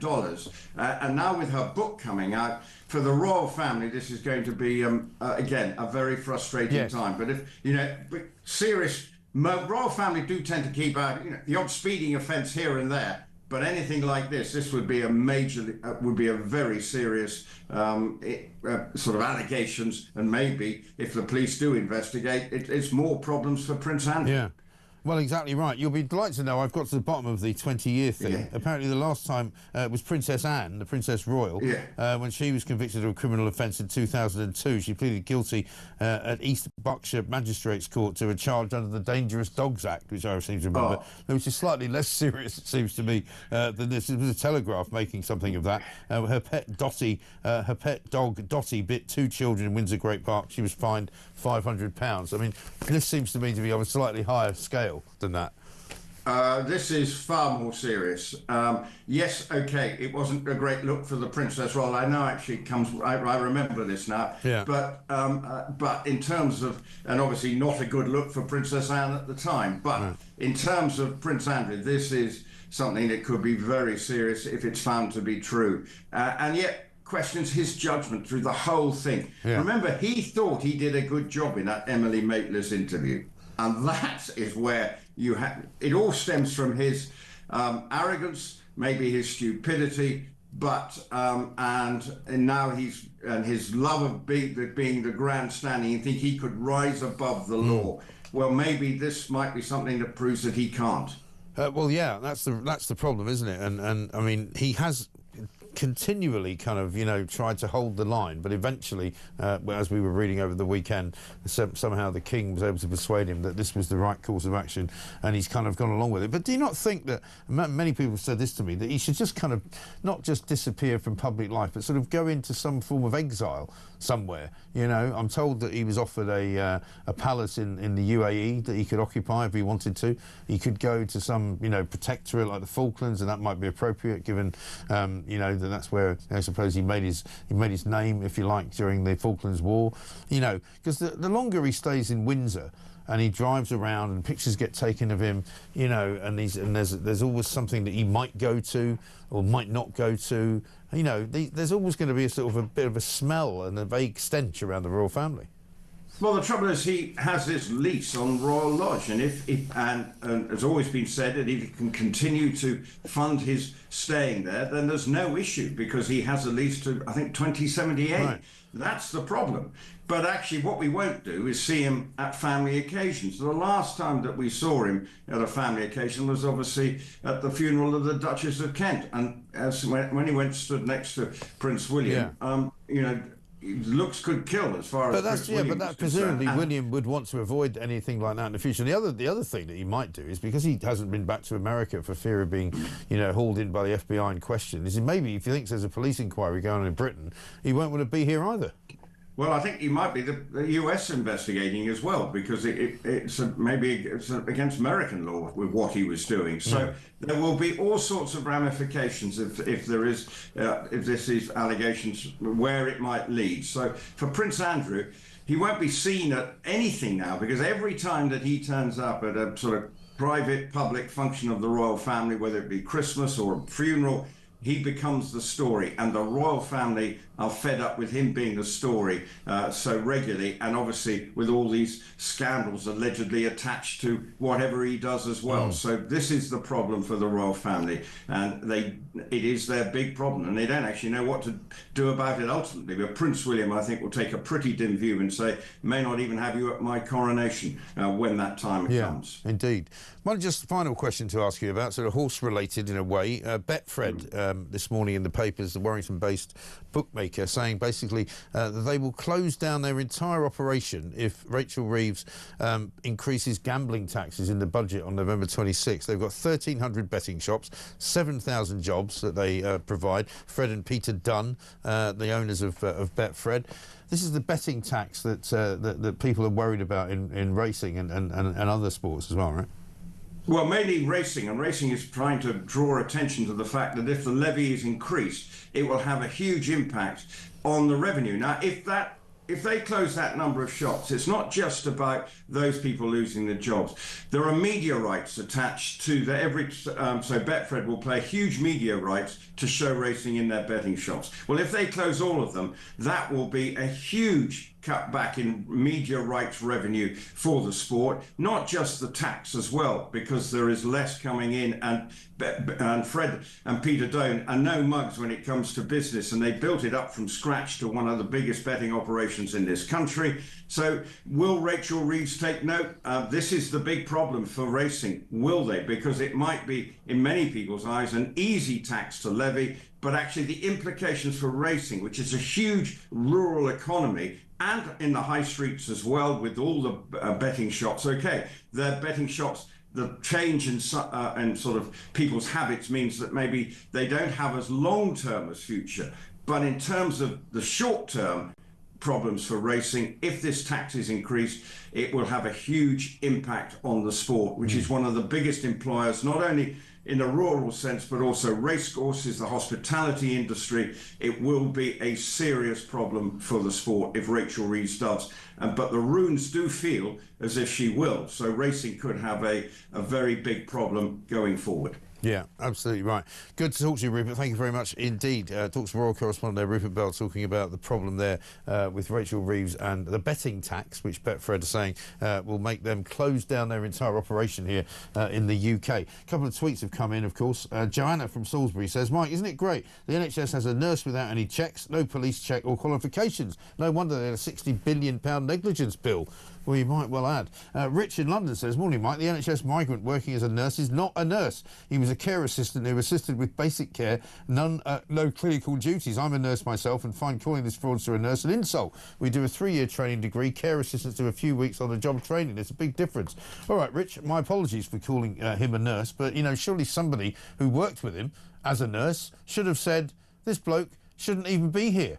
It's not a question of whether he's a nurse or a clinical assistant or a care assistant. The fact is he was able to work for quite a considerable period of time in the NHS, wearing a uniform, acting as a clinical assistant or a care assistant, with a badge on his jacket, which showed him to be a woman. And yet nobody said anything. So maybe you can explain that to me, Rich. Maybe you can send me another message in which you can say, how was this possible? Was it because people are so frightened of calling out trans people that they thought maybe he was a trans woman? And because he was also black, did it happen to be the case that they thought, oh, we can't say anything about him because the picture is necessarily of another black person who happens to be a woman. He's not a woman. You know, what's going on? Can we not get to the bottom of this, please? Because in the meantime, the guy stays in the country and he doesn't get to work in the NHS anymore unless he decides to impersonate another woman.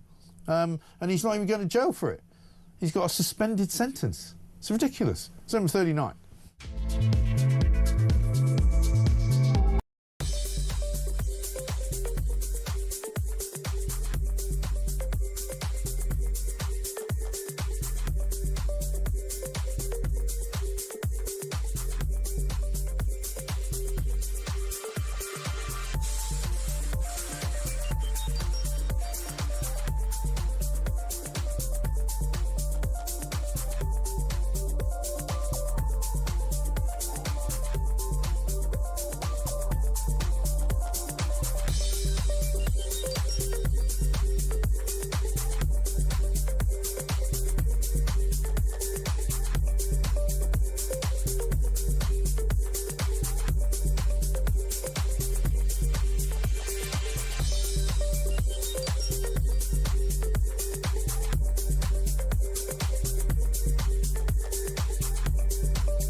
Across the UK, on DAB+, on your smart speaker, on your smart TV, and on your side. This is Talk.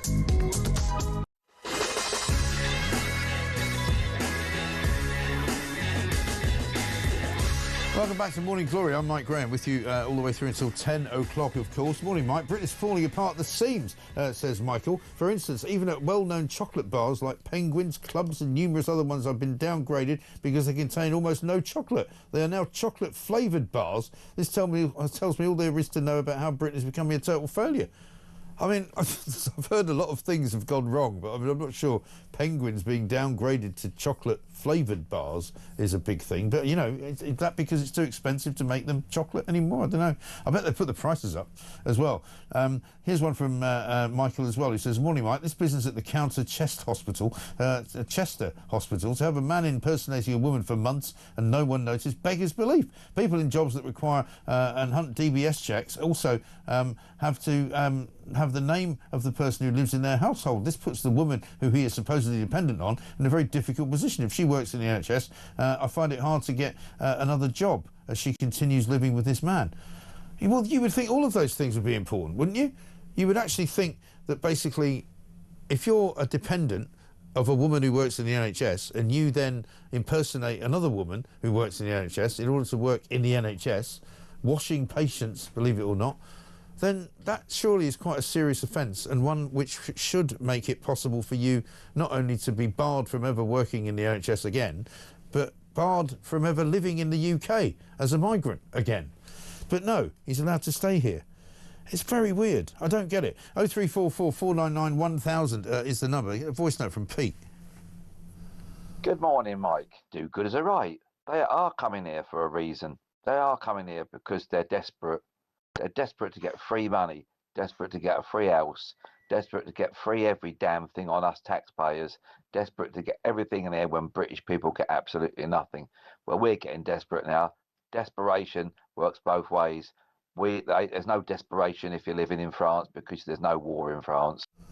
Yeah, there is no war in France. I mean, you know, they might have quite a good burglar system in terms of the Louvre robbery that went on yesterday. But, you know, yeah, exactly right. People are getting desperate. People are getting fed up to the back teeth.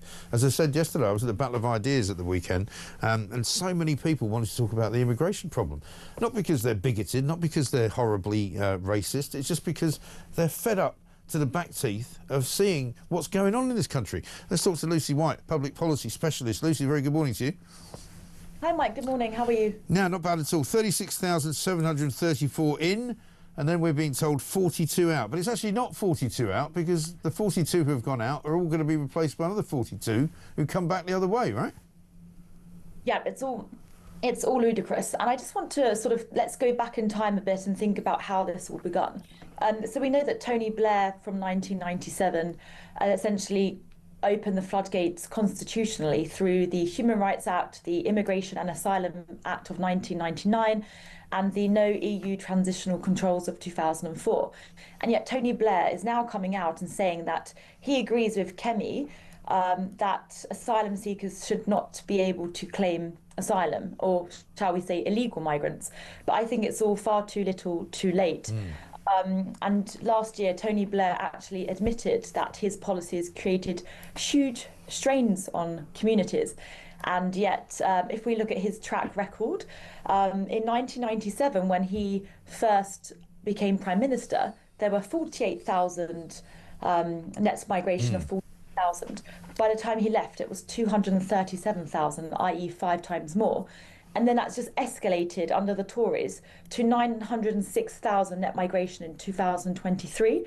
So I think, you know, Kemi Badenoch and Tony Blair coming out and talking about asylum, it's just far too little, too late. Yeah, it really is. I mean, we've got Shabana Mahmood today being corrected by Twitter, believe it or not, when she put out a tweet at the weekend talking about how they've returned something like, 35,000 people to places where they came from, even though supposedly, they didn't have any right to be here. And the correction, which is embarrassing for her, you would think, says basically the government has detained and removed 35,000 people, but actually the real number is only 9,000 because the actual number of enforced returns was 9,072, and the rest of the people out of the 35,000 went home voluntarily.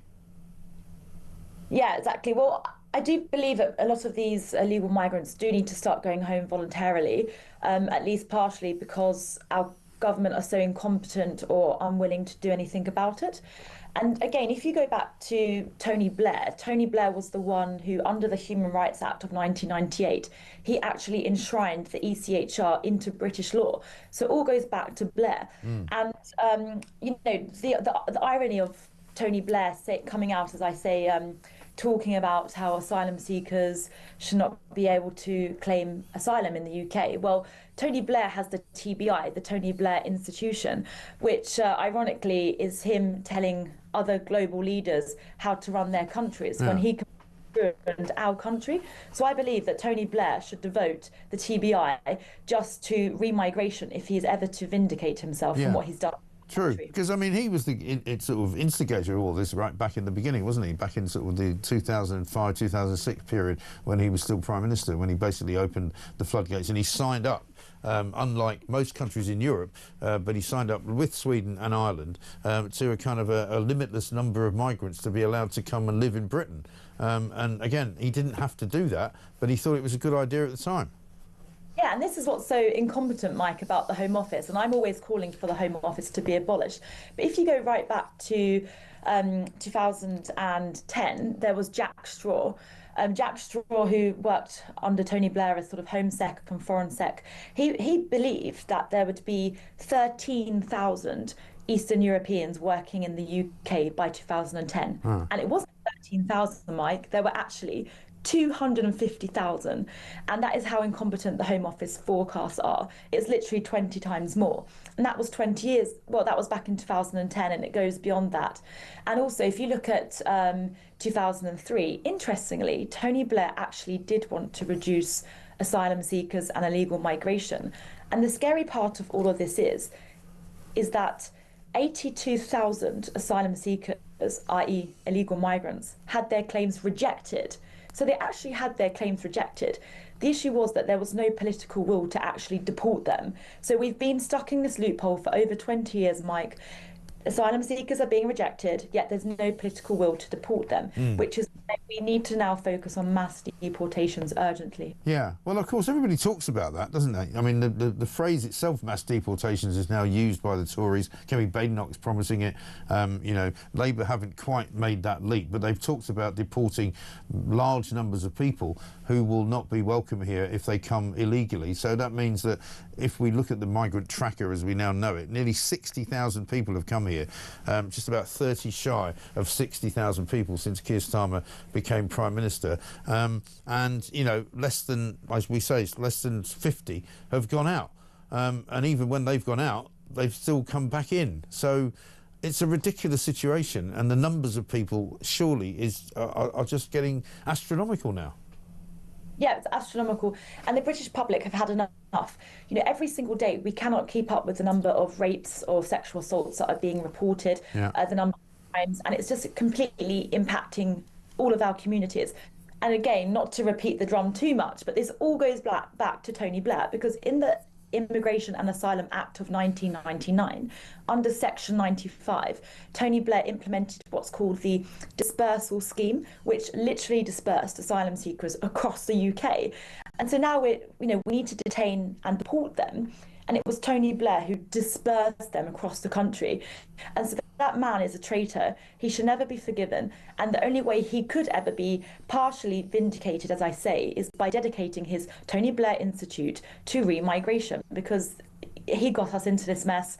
And for him to have the audacity to come out and say he agrees with deportations at this stage is just ludicrous. Yes, it really is. It's completely mad. And I mean, two more stories today about two hotel migrants, both living in a hotel in Bournemouth, one from Sudan, one from Afghanistan, both sent to jail for assaulting either a police officer or a doctor. And you just think to yourself, you know, and one's 22, one's 23, you know, what are they doing here? They shouldn't be here. No, absolutely none of them should be here. And what's very sad is Bournemouth is a lovely seaside town for families that would go to the beach. And it's just completely changed the face of Bournemouth. People are scared to go there now. Locals will probably move away. You're going to see white flight out of that area. And you ask yourself, you know, it's so ludicrous that it has to almost be by design or by intention to destroy our great nation. You do have to wonder why it is that they're doing it. And as I said earlier to one of our other guests, they're meant to be doing away with using hotels, right? But they haven't stopped using them. In fact, if anything, they're using more of them. Exactly. And we know that the cost of asylum every single year is £6.4 billion. And so there's not even an economic gain to any of this. Even if you move them out of the hotels, they might be placed into community homes or flats or army bases. But the point is, we don't want them in homes or apartments or army bases. We want them out. It's not about where they are. It's just the fact that they're here in the first place. They all need to go. As Rupert Lowe is saying, we need to create a hostile environment. We cannot allow these people just to be here. We need to create a hostile environment and encourage the mass deportations plan that Rupert Lowe's Restore Britain team with Harrison Pitt have put together. And whether that's taken up by Reform UK or another political party, we just need to make sure that that plan is put into place. Well, certainly the Labour government needs to do what they say they're going to do as well, because they're the government right now, and they can adopt either Rupert's plan or just do what they said they were going to do on the tin, which is to, not allow people who have no right to be here to be kicked out. Simple as that. Good to talk to you, Lucy. Thank you very much indeed. Public Policy Specialist Lucy White there. This one from Bill in Cheshire. Migrant impersonating an NHS worker. What's the problem? Rachel Reeves has been impersonating a Chancellor for the last 16 months. True. Tracy in Wakefield says, morning, Mike. With reference to the carer nurse, I work in the NHS and I have to have a DBS. This is not about fraud. It is about safeguarding. Plus, anyone who believes his partner didn't know, please advise them. I have swampland to sell them in Florida. Well, this is it. A background check surely should have been done on this guy, which would have first of all worked out that, one, he's not called Joyce and he's not a woman, because he clearly isn't. So how does that work? What sort of safeguarding have they got going on inside the NHS? Absolutely ridiculous. Let's get a voice note from Carl. Hi, Mike. It's Carl here from Coventry. Great programme. Can I just say, we had our council elections stopped last year, so we couldn't vote in them. And it certainly looks like they're going to be doing it again this year. And also the Conservatives are backing it as well. I mean, what's your take on that? I mean, it's just sheer lunacy. Well, it is lunacy, and it's also anti-democratic. Nigel Farage has spoken about this because he said that Labour and the Tories are all kind of banded together because they know they're going to get a tonking. And so they want to try and postpone these elections for as long as possible. They shouldn't be able to do it, though. Elections to 7 councils covering more than 5 million people might be delayed for a second year. And these are all the ones that were delayed last year. Or, in May of this year, I should say. They should be taking place in May of next year. And we're talking about places like Sussex, talking like Kent, I think, other councils up and down the country. And Labour plans to abolish the 2-tier system of county and district councils. They're now saying that they're still not ready to do it and they're still not ready to have an election. Absolute cobblers. They're not ready to have an election because they know they're going to get absolutely slaughtered by reform. That's the truth. We'll come back to that, I'm sure, with more in the future.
Transport for London. Whether it's sort of people tweeting or someone wearing a Star of David, for a police officer to turn up at your door or question you about it is clearly not what we want police time spent on. It's a real risk that it's fundamentally damaging the free speech that we have and cherish in this country. It's one of the reasons that makes this country so great, is because unlike many other countries in the world, we do champion and care about free speech. The idea that, you know, someone who is Jewish in this country cannot walk around wearing a Star of David is obviously absurd, and it needs to be called out.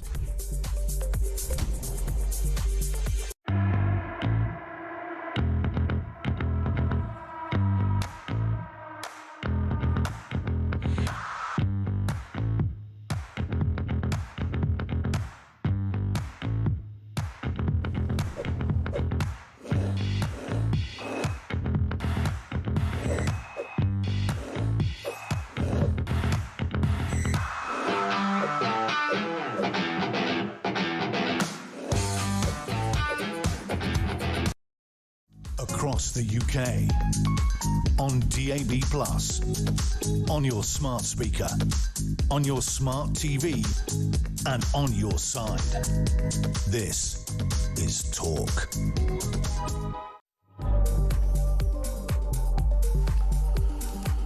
Welcome back to Morning Glory. Coming up in the next hour, we're going to be speaking to Liam Halligan and Layla Cunningham as well, Westminster City Councillor, of course. We'll get from her the latest on what's going on inside the mind of Keir Starmer, because the China story hasn't gone away, by the way. We've got much to talk about, including Rachel Reeves and tax as well. It's all coming up after the news.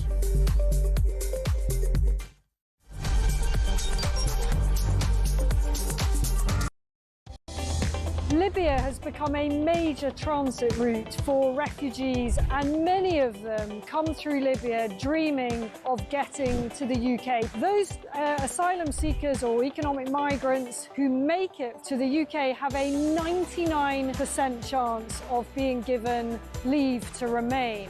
There was a Union Jack flag put up and I took it down instantly. And some people might be watching this and thinking, well, Gary, not very patriotic. No, look, he's a thick footballer, isn't he? Let's be clear. I don't think he's thick. Well, no, he's not I think thick. I think he's thick on the basis that he sees it through that lens that somehow... But don't forget, he's talking about the context of the murders in that Manchester synagogue. Yeah. The other enablers are the people who say don't talk about grooming gangs because we want to have a more community cohesion. I suggest that, you know, there are certain Garys in the commentariat that might have headed the ball a bit too much in their careers. Well, I had the misfortune to sit through the entire Keir Starmer. So did I. When was the last time that you heard Nigel Farage say anything positive about Britain's future? He can't. He doesn't like Britain, doesn't believe in Britain, wants you to doubt it just as much as he does. I don't know about you, I'm still kind of absorbing the kind of full content of that extraordinary speech. And I was still digesting it when up pops Nigel Farage with an absolutely extraordinary comeback. Labour says these policies are racist and immoral. Yes, if you think we should control our borders, you are, by the definition of the Prime Minister and his cabinet, all racists. United Kingdom. Where's the United Kingdom? Behind you. Where? Oh, I'm here. Oh, there you are. Very good. Oh, Keir's coming forward. It all came in like 20-minute notice. Oh, he's come up to speak and Trump sent him away. Others, and just so many others. And it's such a compliment to what we're doing, because what we've done is something very unique and very special. So it's perhaps the wealthiest and most powerful. Right, cut him now. Cut that. Just stop Trump now. I had to wait for that, people.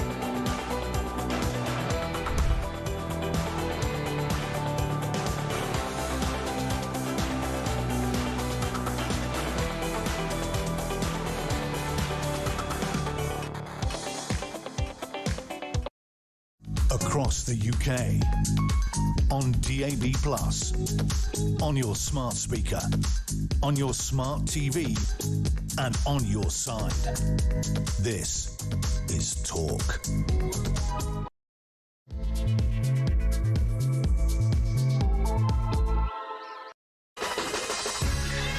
welcome back to Morning Glory. Coming up to 3 minutes past 8 already. You know, the sun is kind of up, but it's raining. It's horrible. It's not very nice out there. It's gloomy, gloomy, gloomy. It's 20th of October, of course. It's Monday, start of another week. We've got lots to do this week because hopefully we will see whether Keir Starmer is going to do anything about the Aston Villa situation with Maccabi Tel Aviv. Remember last Friday we were telling you the story of how basically West Midlands Police has basically banned any Jewish supporters of Maccabi Tel Aviv from going to a match against Aston Villa next month because they think they can't guarantee their safety. Everyone's up in arms about it, including Ed Miliband, who was on TV yesterday morning, including, of course, even the Prime Minister himself, who said it was the wrong decision by West Midlands Police. He's been put under pressure now in a much more serious way to do something about it, i.e. to say to the police, would you mind awfully doing your job and actually saying what it is that you're going to do to protect people coming here from a foreign country so they can watch their football team. Otherwise it looks like you're just being anti-Semitic because you can't actually guarantee the safety of Jewish people in Birmingham, which is a pretty awful thing. 0344 499 1000. Lots of headlines this morning about Andrew. Andy sweats over police probe. This is on the front page of The Sun. Basically, the Metropolitan Police actively looking into claims that Prince Andrew instructed his police bodyguard to dig up dirt on the woman who accused him of forcing her to have sex with him when she was underage, Virginia Giuffre, who, of course, is no longer with us. She died just a couple of months ago after she committed suicide, apparently, in Australia. Her new book is out, though, this week as well, which details quite a lot of the sort of intimate doings between her and Prince Andrew. And it's all pretty ropey and pretty ghastly stuff. Front page of the Daily Mail says the King's threat to shame Andrew by stripping titles. Apparently the King made it clear he would take further action to remove the Prince's honours after the disgraced royal tried to dig his heels in to hang on to the title the Duke of York. Technically speaking, he still has it. He's just not now going to use it. The Russian story doesn't go away. Russian spies apparently helping gangs smuggling immigrants and migrants into Europe. This is coming from Daniel Mitov, the Interior Minister, said his government had evidence that Russia's Foreign Intelligence Service had direct links with the criminal gangs facilitating illegal immigration into the European Union. This is coming from the Bulgarian Foreign Minister, Interior Minister, I should say. We'll be talking about that coming up in the next hour. Plus, of course, as well, the huge numbers now of people who have come here illegally. On the migrant tracker this morning, almost 60,000 have come on small boats since Keir Starmer was Prime Minister in July of last year. Absolutely extraordinary number. And over 36,000, almost 37,000 have come in 2025 alone. We'll be talking about that, of course, throughout the course of the day as well. Layla Cunningham's here, Westminster City Councillor. Liam Halligan will talk to us about the state of the economy. And Lance Foreman joins us as well with his take on an incredible story also involving the Metropolitan Police. This is Morning Glory. Let's get it on.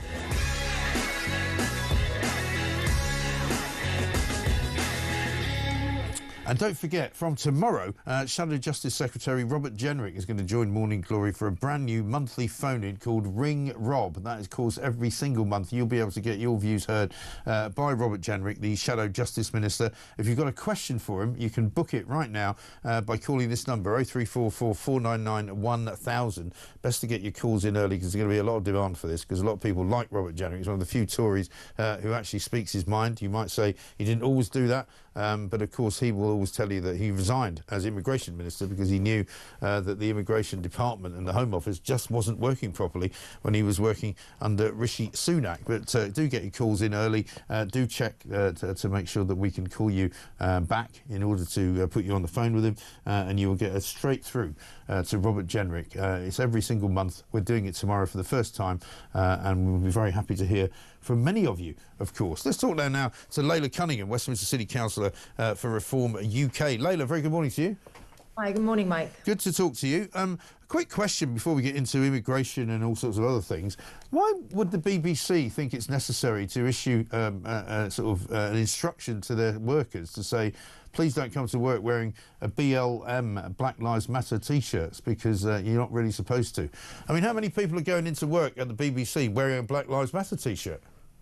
Well, it shows you that they've lost the plot if they have to do that. And we've got activists instead of public servants who are meant to be public servants paid for by the taxpayer who are actually activists. Yeah. exactly right. That's what it struck me. It was like, how many, I mean, if you had one person coming in, it'd be one thing. You wouldn't have to issue a statement, which Tim Davies has done. Let's talk a little bit about the migrant stories that are going around this morning. And firstly, huge numbers now. Nearly 60,000 Channel migrants have come since Keir Starmer became Prime Minister. But we learned from the Times this morning that actually the Russians might be behind helping some of these smuggling gangs, and they might actually be doing this to destabilise Western Europe, right? Russian spies helping to get people smugglers find weaknesses in the EU's external borders, including Bulgaria's border with Turkey, telling migrants how to exploit the European Union and UK asylum systems to avoid removal. It's quite a big claim, that, isn't it? It's a huge claim, but I mean, and don't forget who is Russia's #1 ally. It's China. Yeah. And our government's saying that if you come and spy here, it's completely okay. So Russia's like, you know what? Let's just start operating through sending people through boats, perhaps, to spy on the UK. Well, I mean, not only to spy on the UK, but also to destabilise the place. Yeah, I mean, we've had almost 60,000 come across since July. That's an invasion by stealth, Mike. So, yeah. For every one person Labour sends back, about 300-400 arrive. Yeah.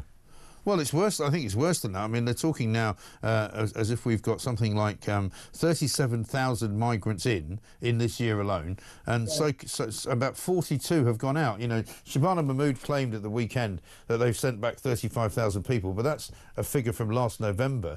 Doesn't include this year really at all, and only 9,000 of those were actually forcibly removed. Exactly that, and that is the key point. Only 9,000 were forcibly removed. There's no. She said she'd do whatever it takes, but she won't, because she won't leave the ECHR, she won't close the loopholes, and she won't deport every single illegal migrant with no appeal merry-go-round. Right. And that is the problem, isn't it? Because until they do that, and until they see that that's exactly what they have to do, there's never going to be a reduction in numbers. And I was saying this earlier, that, we've got 2 cases today of 2 individuals who have been sent to prison for assault, both of them living in a Bournemouth hotel, both of them in their early 20s, one from Afghanistan, one from Sudan, both of whom are found guilty of assaulting a doctor in one case and a police officer in another case. There's no suggestion that there's a reduction in the numbers of hotels being used. If anything, they're using more of them. I think if the rate continues as it is, you're right, Mike, 2025 will be the worst year on record for illegal crossings. Yeah. Where they're housing them. Mahmood says, my measures are going to send a message. These flights are going to... No, the message it sends is that Britain is open for business. Come right in. Yeah. Exactly right. And let me ask you about another story on the front pages this morning. This is on the front page of the Daily Express. It's whistleblowers talking about Sadiq Khan and a possible cover-up of grooming gangs in London. We're going to speak to Maggie Oliver a little bit later on in the show. But basically, Sadiq Khan and the Metropolitan Police Commissioners have continued to deny trauma suffered by grooming gang survivors. And the quote here is that they should be ashamed. And they do a whole litany of different attacks that have happened.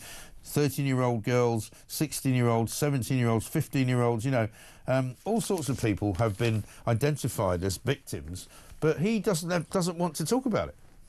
Yeah, I mean, Mike, the evidence is sickening. Children as young as 13 raped in London hotels by groups of men. It's all there in the official reports that the mayor personally read. And for I don't know how long now he's been saying that there's no grooming gangs here. But his own documents, the same ones that he responded to, is exactly the same pattern, or a similar pattern to what we saw in Rochdale. The evidence is there in black and white. Right. The mayor, his own commissioner, actually now admits live multi-offender cases. Yeah. So the question is, what did City Hall know, and why were we told the opposite? Right. And why does he continually refuse to answer questions about it? I mean, we played a clip out earlier from Susan Hall, the former leader of the Conservative group in the London Assembly, and he literally refuses to answer the question. He keeps saying, please clarify what you mean. What do you mean by grooming gangs? He's being deliberately obstructive, isn't he? Well, you know why? Because the Met Commissioner, now they call it multi-offender cases of child sexual abuse. And usually does involve multiple offenders, as the name says. And it does overlap with grooming gangs. But they avoid using grooming gangs because it's so politically charged. And I think that's what he was driving at. Right. But, they're exactly the same. We're talking about a question of terminology. They're organised patterns of abuse. You can call them grooming gangs, you can call them group exploitation, but it insults victims, and it insults Londoners, and it insults all the victims across the country when the mayor looks at us and pretends they don't exist. Right. Because Susan Hall previously in the past has said things to him like, you know, is it possible that in a country like Britain, where in every single place where there appears to be a large Pakistani Muslim concentration of people, that there are grooming gangs, there are rape gangs, and these things have happened, that in London, where there is also quite a large concentration of that, they apparently haven't happened? Yeah, I mean, for me, it feels like there's a denial. You know, the establishment is hiding behind language. Yeah. It's called child sexual exploitation, not grooming gangs. It's for the victims, it's the same horror. Yeah, it absolutely is. Now, you know, now the Met Commissioner has actually admitted that there's a steady flow of live offender cases. So why were we told the opposite? Right. And I mean, why have we never seen many of these cases being brought to court and being brought through the justice system? Yeah. So they like to call it CSE, which is child sexual exploitation. That's why I think he was playing on language. Yeah. But when a child under 18 is manipulated, coerced, and forced into sexual activity for exchange of, I don't know, attention, money, drugs, that is grooming, and it often involves multi-offenders, and that's why it's with grooming gangs. Yeah. And it's pretty damning if it's true. Yeah. I mean, Mike, the evidence is there in black and white. There were at least 6 girls. The reports from 2016 to 2025 described 6 London victims aged 13 to 17 abused by groups of men in hotels. And he personally responded to those reports. And then his commissioner later admitted a steady flow of live multi-offender investigations. What's going on? Yeah, I know. What's going on? It's a very good question. We need to find out. Well, we'll find out later on. We'll talk to Maggie Oliver. Layla, thank you very much indeed. Layla Cunningham there, Westminster City Councillor for Reform UK. Mark in Selby says, Mike, there was a time when the government would pray for a story to take one of their missteps off the front pages. Nowadays, the only thing that replaces a Labour fiasco is an even bigger Labour fiasco. Have they got anything remotely right since taking power? No wonder the country is in the dunny. Well, Mark, that's a very good point. You know, I said this yesterday when I was talking at the Battle of Ideas, you know, that only this government could actually come out with these most ridiculous announcements. I mean, like the whole idea of digital ID was basically born out of the fact that Keir Starmer wanted to keep a couple of other stories off the front pages, to wit, the Donkeygate scandal, if you remember that, and also Morgan McSweeney, remember him? The guy who still hasn't really answered for the £740,000 that was given as a donation to the Labour Party while they were trying to get into power, and he didn't bother declaring it. That story still has not really come out and run its course. And in fact, there are many who say that now, as a result of all of that scandal, Morgan McSweeney is on the way out of Downing Street and he's not even taking meetings anymore. And that is a massive problem for them.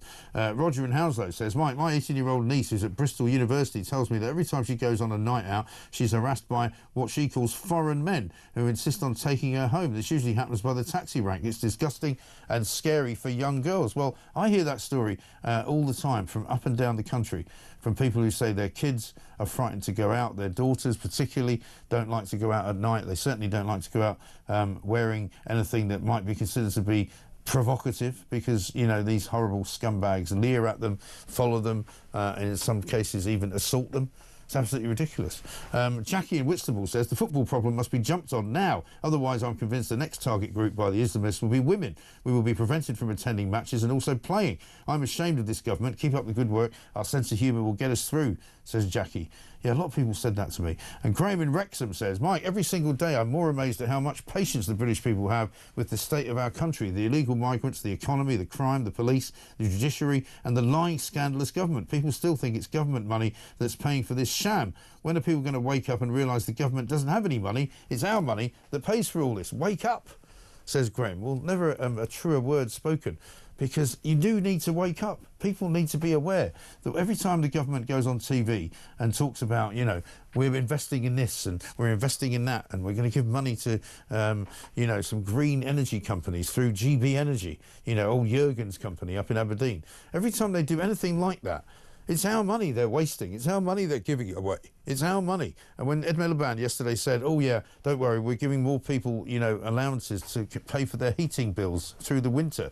Our money, once again, he's giving. So it's making that you're not only paying for his heating bill, because, of course, he charges it to the taxpayer, we're also now paying for other people in his constituency's energy bill. Well, why?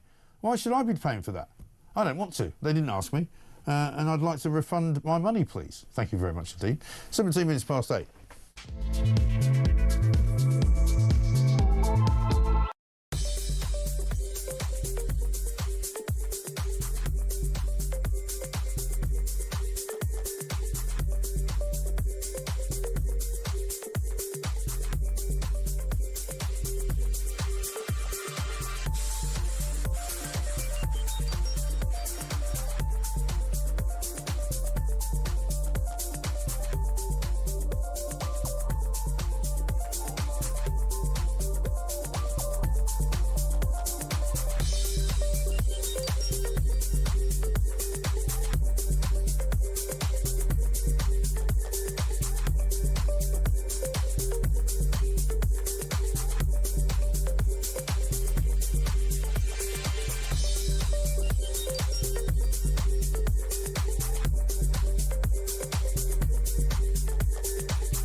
charity started providing the sanitary products in the men's toilets at, I think it's Sizergh Castle in the Lake District. One 78-year-old visited the stately home and said, entering the male-only designated toilet, I was confused. Pads and tampons were provided and a male disposable bin. I went outside. I wanted to check if I'd used the wrong toilet because I do mess up occasionally. Why are there pads and vegan tampons in the men's? Sorry, first of all, what is a vegan tampon? What does that mean? I've absolutely no idea. Right. Sure. Secondly, presumably no animals were harmed in the production of it.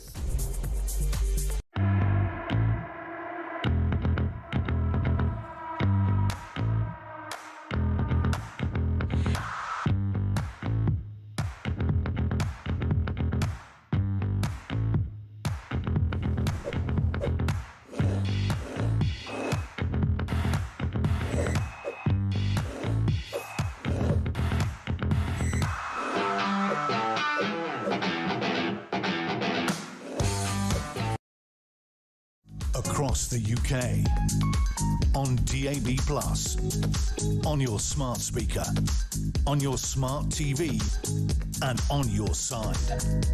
This is Talk. Welcome back to Morning Glory, 21 minutes past 8. I'm Mike Graham, with you, of course, all the way through until 10 o'clock. Julie Hartley-Brewer will be here. We've been talking a bit about Rachel Reeves this morning. We're going to play a couple of clips to you. Liam Halligan is joining us as well, economist and journalist, a man that knows a thing or two about what is happening to our economy and where it's likely to go. And a lot of people very, very concerned about what happens in November, particularly on Budget Day, the 26th, and what she's actually going to do to the economy. Let's get a quick voice note first from James on migrants. Good morning, Mike. What are we paying the French for, Mike? All that money. And what are they doing? They're doing sweep FA, Mike. This country is an absolute laughing stock. Absolute laughing stock. Oh, words fail me, Mike. Meanwhile, our black hole is getting bigger and bigger. The country's full, but we keep on letting them in. Yep, I mean, somebody said to me yesterday, I was at the Battle of Ideas where I saw Liam actually, this is what it's like living under socialism, you know? It doesn't get any better. Nothing actually improves. Everything gets worse until finally they just run out of money. And not just their own money, but our money as well. Let's have a look at what Rachel Reeves says about what people think of her. I've always felt I've got something to prove, and that's... Have you proved it? Well, I'm still doing that. I've always felt that people have underestimated me. They did when I was at school. They did when I played in those chess tournaments as a girl, particularly a girl that went to the local state school. I don't want everyone to be the same. I don't want everyone to be like me, and I'm sure most people wouldn't want to be anything like me. But everyone should have opportunities, and everybody should have that chance to do what they want and to fulfil their dreams and ambitions. And I'm going to keep going and keep fighting and prove to people that a woman from an ordinary background and a woman can do this job and can do it really, really well. I mean, a bit like Keir Starmer when he amazingly was sort of so overwhelmed with the fact that she was a woman. I mean, how ridiculous is that? We've had several women prime ministers, by the way. The fact that we've got a woman chancellor for the first time shouldn't be surprising. But all I would say is that she's not very good at it. Liam, very good morning to you. Morning, Mike. Good to be with you. Good to see you. I mean, I don't know why she says people always underestimate me, because, I mean, there's good reason why people underestimate her. She's actually done a lot worse than we thought she would do. You know, it's almost demeaning to the office of Chancellor that obviously she was given a very difficult inheritance from the Tories. I always say that when I talk about these issues, because it's true. When the Tories left office in 2024, taxation was at a 70-year high, debt was approaching 100% of GDP, so she was dealt difficult cards. But now she's in this bind. Now she's made the situation a lot worse, with borrowing costs much higher than when she took over, not least because of the tens of billions of pounds that she's borrowed and her own government's inability to impose any kind of spending controls. To now go to sort of Channel 4 News for a soft focus, oh, I'm a girl, please be nice to me interview, is ridiculous. As you say, there's absolutely no issue about holding top jobs in this country if you're a woman. We almost, we celebrate it. We've had many female prime ministers and, women of legion across the top of society, as they absolutely should be. It's no longer a big deal, Rachel. If that's your only achievement, to be a woman, then you shouldn't be the Chancellor of the Exchequer. No. Exactly. And I mean, the fact that she claims that, you know, she was underestimated in chess tournaments, you know, the closest we can find to her winning one is when she came 26th. You know, well, they were probably right to underestimate her then, weren't they? Look, she's got a really, really hard job. It's a very, very difficult situation with the UK's national accounts at the moment. That's partly of her making, but it's partly not of her making.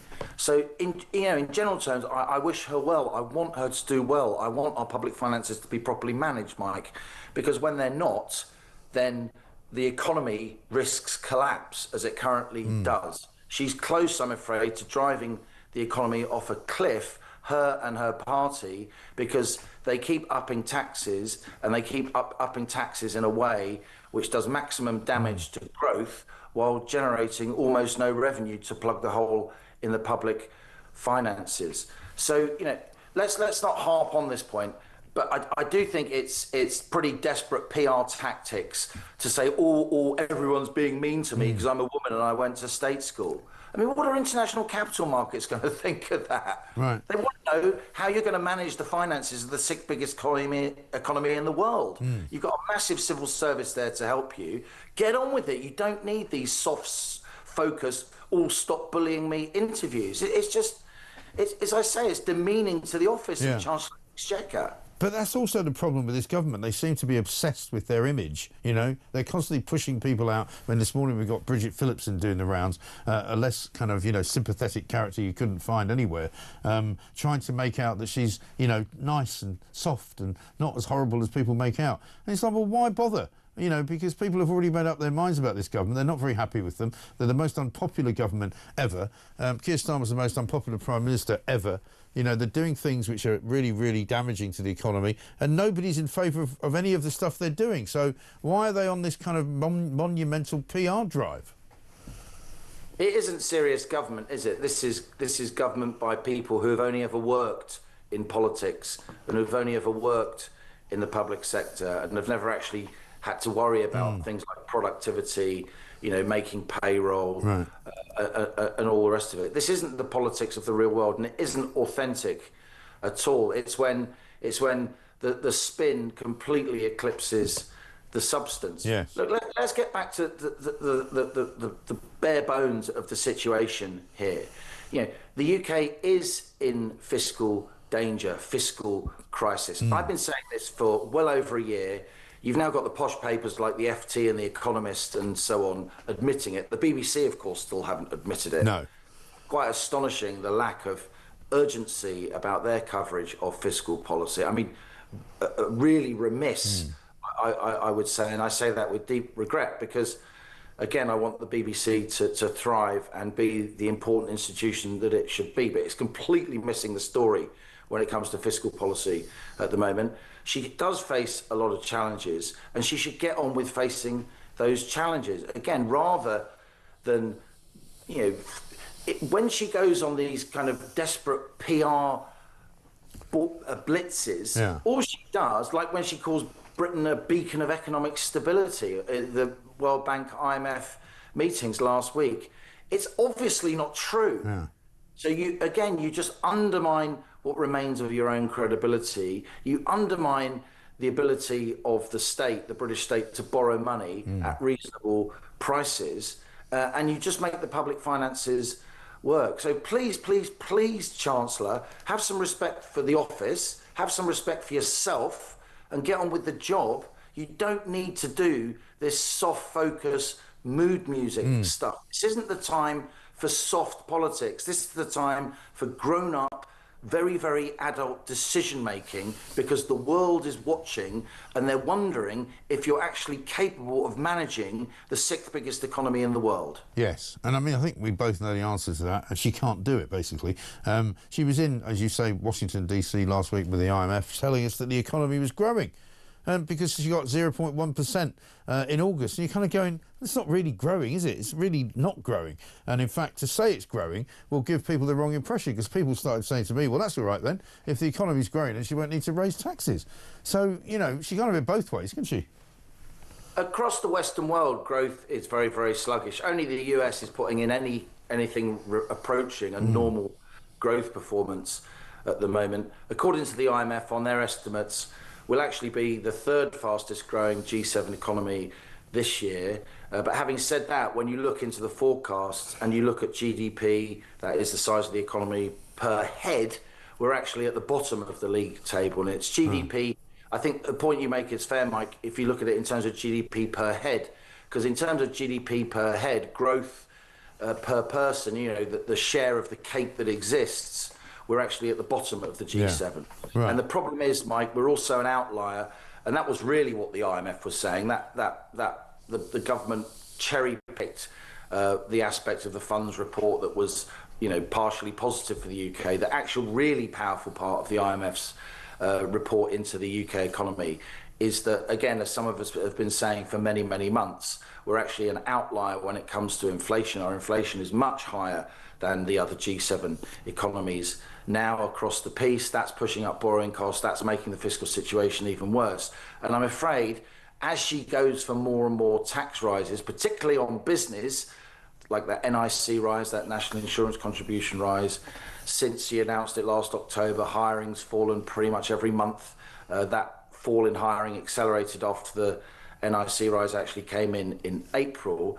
When you tax businesses, then those taxation costs generally feed straight into prices for consumers, and that drives inflation, and that makes your public finances more difficult to manage, because you have to spend more to borrow money off the markets because they want compensation for that inflation, and so you make the whole situation worse. Look, this isn't rocket science, okay? This is pretty straightforward fiscal management, and I want to hear her talking about these concepts. I want to hear her reassuring global capital markets that she gets the stuff that I just said, that she is au fait with, you know, how you manage big economies, rather than, again, going to a very friendly TV show for a demeaning interview. Right. Because the prices now of everything are getting ridiculous. I mean, I was talking to one of my guys today, when I go out for a roast lunch yesterday, 90 quid for two. You know, a couple of glasses of wine, something to eat, you know, no big deal, not pushing the boat out, 90 quid. And you go, well, you know, that's ridiculous. It used to be 40, you know, or maybe 50. It's now 90. Yeah, it was 40 or 50, you know, a couple of years ago. Yeah. And now it's 90. Look, we've talked about this before. Last week, you probably noticed in a lot of opinion polls, the cost of living took over inflation and borders as the thing that most people are most worried about in this country. Yeah. And that's going some, given the, you know, historic migration crisis that we've got, given the, you know, new focus on migration that the mainstream media is almost permitted to have. Yes. The Overton window on that issue has shifted completely, where now, you know, it is completely acceptable to say that you are really, really concerned about levels of immigration, not least because immigration has gone from being an issue about race and then about economics. It's gone, you know, it's now seen in many ways as an issue about women's safety, certainly illegal immigration, which of course is much smaller than legal migration, but it's much more symbolic as a failure of the state that you've got so much illegal immigration, and it's illegal immigration where people are completely deliberately undocumented. You know, they throw their passports away. That is feeding into big concerns about women's safety. And I'm afraid now this Home Office has been forced to release offending figures broken down by ethnicity, like lots of other countries do. That was an enormous struggle to get that to happen. Those fears about women's safety being linked to illegal migration do seem to be, you know, there's a statistical foundation for those fears. It's not prejudice. It's actually, you know, statistically absolutely right. warranted to have that. But even though that is the case with immigration, the cost of living is now more important. I would say, Mike, that, you know, we're talking about the Chinese spy scandal, and we're talking about immigration, and all those things are important. But over the next few weeks, and I would then say for months to come, the economy, the cost of living, is going to blow everything away across the news agenda. It's going to be the economy, left, right, and centre. And I say that not just because, you know, I'm the guy that talks about the economy. I say that because you can see these numbers coming down the track. You can see much higher taxation coming down the track. You can see higher borrowing costs coming down the track. You can see, you know, growth remaining sluggish. You can see the OBR's forecast upon which our political and media class puts such stock. You know, financial markets don't give a monkey's what the OBR says because it's all made up, and they know it's all made up. How can you possibly forecast, you know, to 10 billion quid what the difference is going to be between hundreds of billions of spending and hundreds of billions of taxation in 5 years' time? It's complete fiction. It's complete displacement activity. The financial markets want to see that there are some rules, but they don't care, you know, about the particular numbers. That's just a fixation, frankly, of journalists who know nothing about how public finances work. They want to see that she understands cash flow. They want to see that she's alarmed that when we borrow 15, 20 billion quid a month, as we have been in recent months, and, you know, 10 to 15 billion of that is going on, you know, to pay debt interest on previous borrowing. Right. So you're actually in a Ponzi scheme. We want to see her, you know, the markets want to see her screaming at her own economically illiterate backbenchers saying this cannot go on. No. I've got a quick question for you on that, actually. This comes from Simon in Paddock Wood. He said, please ask Liam this. Why do we still pay debt interest on the Mickey Mouse quantitative easing money that we printed? Surely this is paying interest to ourselves, but we do not see it. I understand Switzerland don't pay interest on their QE money. Well, this is a very, very complicated question, but the sort of instincts behind the question are completely right. To me, it doesn't make sense to be paying that interest. It certainly doesn't make that sense to be paying that interest now. It is just a kind of accounting phenomenon. The Bank of England is insisting that it should be paid. I think that insistence should be pushed back against. The Bank of England also, slightly separately but related issue, insists on selling bonds back into the market, so-called quantitative tightening, the reverse of quantitative easing. Do keep up at the back. They insist on doing that now as well, when other comparable central banks aren't doing so-called, you know, active quantitative tightening. It's actually it's ridiculous to be doing that now when our public finances are under such scrutiny, when the French government is under such scrutiny. You know, its credit ratings being downgraded the way they are. A few politicians and analysts are telling the Bank of England they need to rein their neck in. You know, Richard Tice is one, of course. You've got John Redwood from the Tories, who's been saying this for a long time, a man who really knows his way around the Bank of England's balance sheet and the public finances. You've even got some former Bank of England officials who are saying that this is a problem. What I don't think you can do is say, oh, if the Bank of England stops paying interest, that means we've got an extra 40 billion quid. Let's spend that 40 billion quid. I don't think you should do that. No. You should take it as a windfall to take pressure off the public finances, not use these accounting balance sheet. Well, yeah, it's like somebody to say we've got extra money, so we're going to give this extra money to our economically illiterate Labour backbenchers to shut them up. Right. It's like saying, oh, look, I've got a new credit card. It's got £25,000 limit on it. I'll just go and spend 25,000 quid on it, you know, immediately without even thinking about how you're going to pay it back. It's mad. One final thing before I let you go. Apparently you predicted this. This is a montage that's been put together about Rachel Reeves coming back for more tax. Have a look. This is a once-in-a-parliament budget. I'm not coming back with more borrowing or more taxes. But we don't need to come back for more. We're not going to have to come back and ever do a budget like this again. So never again will I have to do a budget like I did in October. There is no need to come back with another budget like this. We never need to do that again. 5 minutes later. There are tax rises coming down the track. Yeah, but yeah. You did predict that, apparently, and here we go again, right? I'm afraid so, but it doesn't have to be this way. You know, that there is a gap in the public finances if you absolutely insist on not touching the spending side of the balance sheet. If you cower in front of your own backbenchers when you're asking them to recognise we need to rein in the increase in welfare spending. Let's just think back briefly, Mike, to the summer. Liz Kendall, who I think is a reasonable person, who was the welfare secretary, she was trying to say, look, health and sickness and disability benefits are set to rise from roughly, 70 to almost 100 billion in this parliament, right? In one parliament. And she was saying, look, maybe they can go up from about 70 to about 95. It's still a massive increase. And her backbenchers went completely insane. And in order to prove who's in charge, they actually insisted that Liz Kendall and the Labour leadership's attempts at welfare reform, rather than saving any money at all, would actually cost even more money. They upped the ante. So if that's the way you're managing your party, if you haven't got the guts to be grown up enough to face down vested interests in your party who think that the only reason a Labour government should exist is to always and everywhere spend more government money, then you are going to have to raise taxes in order to meet that extra spending. But the thing is, Mike, we're now at the point where raising tax rates is leading to less tax revenue, because she's done things like she's raised capital gains tax rate. There's less capital gains tax revenue coming. Look at, this is a Tory thing as well.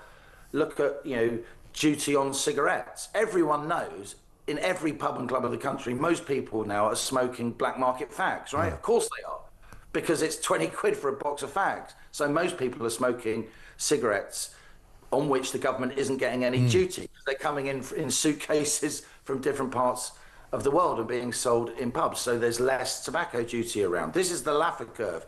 When tax rates get so high, you get less tax revenue. When you raise national insurance contributions for employers, don't be surprised when they employ fewer people. When you put VAT on school fees, don't be surprised when loads of independent schools close down. So again, you get less tax from them because they don't exist anymore. And this is where we are. She's surrounded by, frankly, policy wonks and coneheads that have got no understanding of business, no understanding of the real world. They think if they put something in their Excel spreadsheet, that makes it true.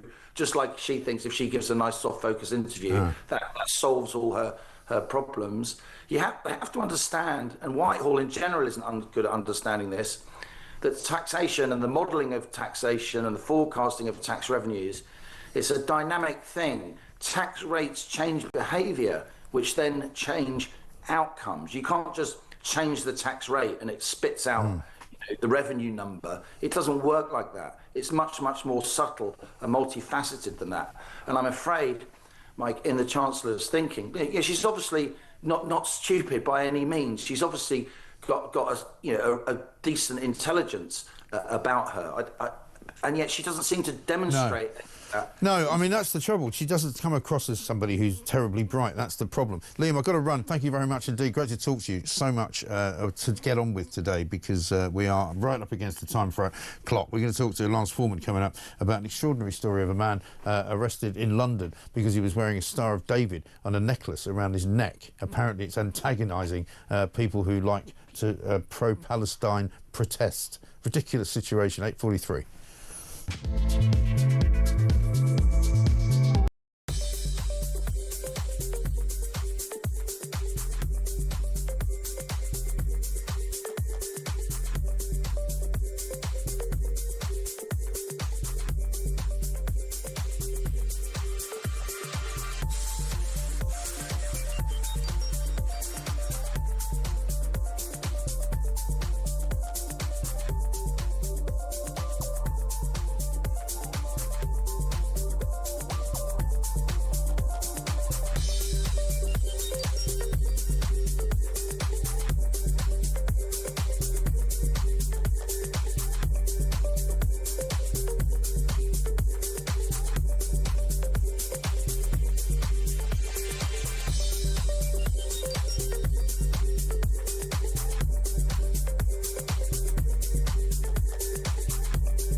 across the UK. On DAB+, on your smart speaker, on your smart TV, and on your side. This is Talk. Welcome back to Morning Glory. I'm Mike Graham with you all the way through until 10 o'clock. It's 9:15 already. I don't know where the time is going. Horrible day out there, by the way. If it gets any better, do let me know. If the sun is shining where you are, let me know. Lance Foreman's here, former London MEP, businessman, of course, as well. Lance, very good morning to you. Hello, Lance. Good morning, Mike. Morning, good to see you. You were probably as horrified as I was yesterday when I saw this particular interview with the Metropolitan Police, a man who apparently was antagonising pro-Palestinian protesters by the audacious act of wearing a Star of David around his neck. Have a look at this. I mean, I'm concerned about this question about the Star of David. Why are you concerned? Well, I think I'll have a private consultation and we'll set out my concerns. Okay. The officers have noted in their statements that they believed that because the Star of David was out and present to people which may take either offence to the presence of it, they felt that that was antagonising the situation further. Okay, well, I'm going to say I think that's, with respect, appalling and shows a complete lack of ignorance on behalf of those officers. Okay. Yes. Hard to believe that that's actually happened in 2025, isn't it? Hard to believe at all. We have a mixture of two issues here. First of all, we do have two-tier policing, but also we have a huge amount of ignorance within the police force too. And I can say that from personal experience. Back in 2014, when there was earlier Gaza war, my own business ended up with a huge piece of graffiti on the front shutter which said "Free Gaza." Now, we happen to be based in a part of London where there's always plenty of graffiti around. Yeah. But I just sort of felt that, I don't particularly mind seeing graffiti. Some of it's quite artistic, actually. But this one I sort of felt was quite targeted towards us. So I decided to call the police and see if, there's anything they could do or, identify who might have done it. And the police came round to see me, and you know what they said, Mike? They said, well, who is Gaza anyway? Joking. They had no idea. They say there's a lot of ignorance, but what's happened now is particularly since October the 7th and these weekly riots, I say riots, celebrations, protests, rallies, whatever you want to call them, is that anti-Semitism has, the genie is out of the bottle. The police have allowed this to go ahead, and so it's become normal. It hasn't been clamped down on. It should have been clamped down right at the very start when people were calling for jihad, people calling for intifada. This is incitement to violence, and the police have done absolutely nothing about it, and it's just become a normal thing now. Right. And so now they worry about people antagonising those who are the ones who are kind of the accelerators of the violence. It's ridiculous. They're protecting. I'm going to be quite straightforward. They're protecting the racists. Yeah. They're protecting people that are clearly anti-Semitic. That they often say that anti-Zionism is not anti-Semitism. The two, if they're not identical, they are very, very close cousins. Yeah. Well, if I said, for example, I have no problem with people of Pakistani origin, but I don't think Pakistan should exist, clearly I do have a problem with Pakistanis. Yeah, well, quite. Now, that's not the case. Yeah. But, when you say that Israel shouldn't exist, but I have no problem with Jews, clearly you do have a problem with Jews. And, these hate marches right from the start have spawned anti-Semitism. It's grown and grown, and now it's become quite normal in society. And so much of it does actually stem from the Muslim community in the UK. I hate to say it, but that's the fact. And in fact, it's not even me saying it. You're probably aware of, many of your viewers, listeners will be aware of a media presenter called Mehdi Hassan. Oh yeah, who's regularly in the news. It was he who said not that long ago that anti-Semitism in the British Muslim community is his words, our dirty little secret.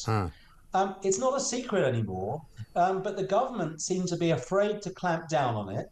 And, it's all very well to want to protect against anti-Muslim hatred, but quite frankly, if that community doesn't sort out its own hatred issues, does it really deserve to be protected? I don't know. They have a problem of their own, which they need to sort out. I'm not saying it's entirely across the entire community, but it is rife within that community. And the moderates, often afraid to do anything about it and afraid to speak out, just aren't doing enough. But it's also become a kind of left-wing position, isn't it? If you've got certain views in this country, if you are considered to be on the left of various different arguments, whether it's, pro-abortion, whether it's, pro-high taxes, whether it's anti-business, whether it's, any number of things that you would consider a left-wing person to have views upon, they will also be pretty anti-Israeli. Well, that's right, because, and particularly through our education system, the emergence of the re-emergence of the State of Israel has been seen as a colonialist project, where in fact it is completely the opposite. Here we have an example of a state returning to its, the people that were there at the start. This is an anti-colonialist project, and the history is being mistaught. And it's being mistaught by socialist educators. And yes, I am absolutely certain that all those people that went on the Antifa marches and the Black Lives Matter marches and Just Stop Oil will be exactly the same people that attend I say pro-Palestine, they're not pro-Palestine. They couldn't care less about Palestine. Quite frankly, just in the last few days since the ceasefire was announced, there are many, many Palestinians being murdered by Hamas. Yeah. Where are people protesting about that? I know. They don't. There have been tens of thousands of Palestinians murdered by Syria in recent years. Where do people protest about that? They don't. They don't care about Palestinians, but they do. They care about the fact that Israel exists and the Jewish state exists, and that that is anti-Semitism. Yeah. And the government, it's time now. It's really off the charts. I speak to so many people in our community, and everybody, Mike, I'm not making this up, everybody is saying there's no future here for Jews. No, I'm hearing Jews that. in the UK. I'm where hearing are we that as gonna well, go? which is absolutely shameful. Shocking state of affairs. Lance, really good to talk to you. Thanks very much indeed. Lance Foreman, former London MEP, and of course a businessman here in London as well. And he's absolutely right. People are so worried as members of the Jewish community that the country is going down the tubes, and there's no place for them here, because they're actually feeling in danger, which is awful, horrible, ghastly. Let's go, though, because we've got lots more to do. Coming up, we'll find out what's going on in the football world in 90 minutes, in 90 seconds.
Israel's military has reportedly launched an attack in Gaza after accusing Hamas of violating the ceasefire. Israeli troops came under fire in southern Gaza in Rafah, prompting the IDF, the Israeli Defense Force, to retaliate with airstrikes. That's according to the Times of Israel.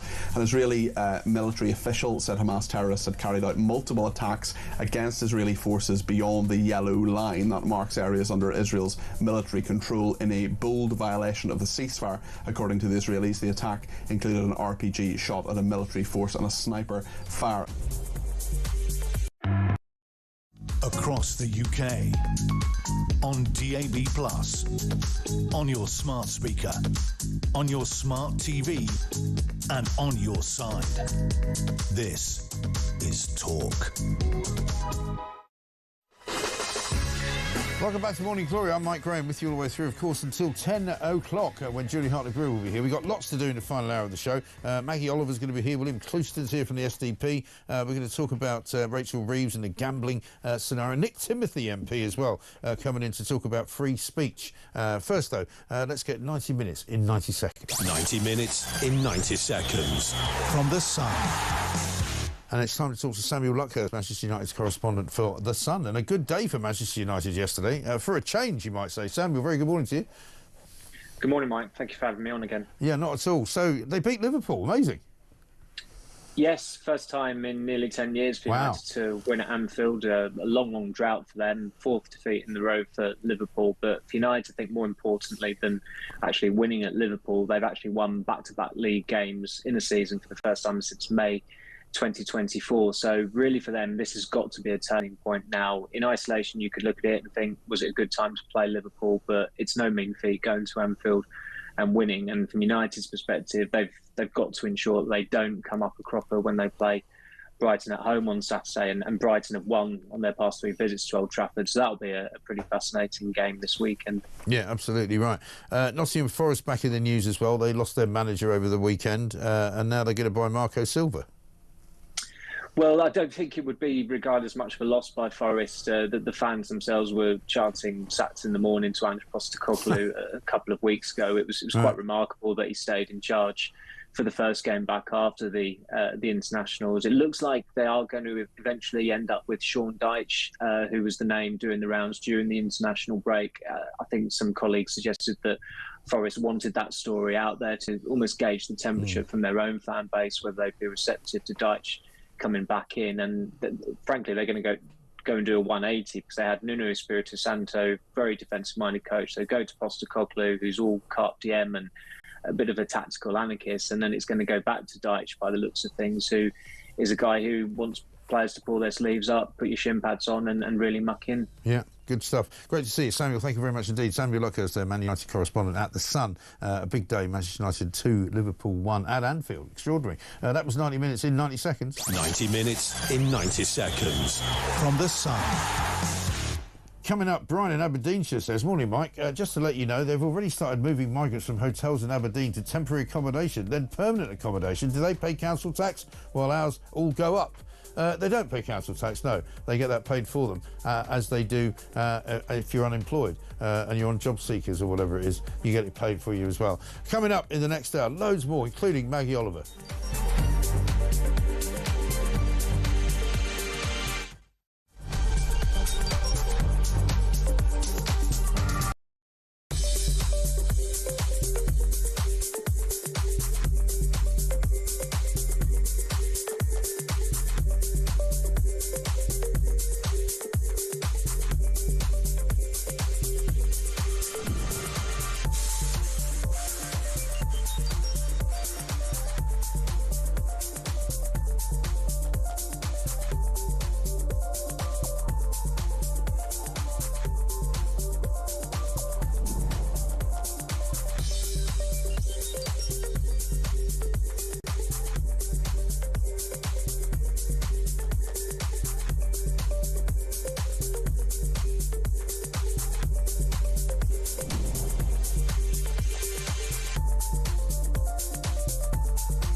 Across the UK, on DAB+, on your smart speaker, on your smart TV, and on your side.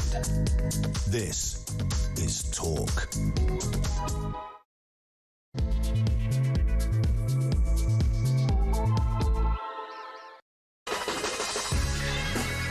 Welcome back to Morning Glory. It's coming up to 3 minutes past 9. I'm Mike Graham, and here we are. It is Monday, the 20th of October, believe it or not. The sky's looking a bit murky out there. It's not very pleasant. It's not very nice. If you're thinking about going out, you better take a raincoat and possibly an umbrella and maybe some Wellington boots, because it's going to be raining, we're told, for about 3 days. Coming up fast and furious. We haven't really had any miserable weather for a while, so certainly not in this part of the world, in London. Sorry if you've had it wherever you are, but try and enjoy the day. We'll do our best. We've got William Clouston here with us. William, very good morning to you. Good to see you. Sitting in the studio. He was at the Battle of Ideas yesterday as well. We'll talk about that. But also coming up, Maggie Oliver is going to join us, former Detective Constable at Greater Manchester Police. She's taken part in what is a wonderful piece of work in the Daily Express today, all about Sadiq Khan and a cover-up, effectively, of grooming gangs here in London.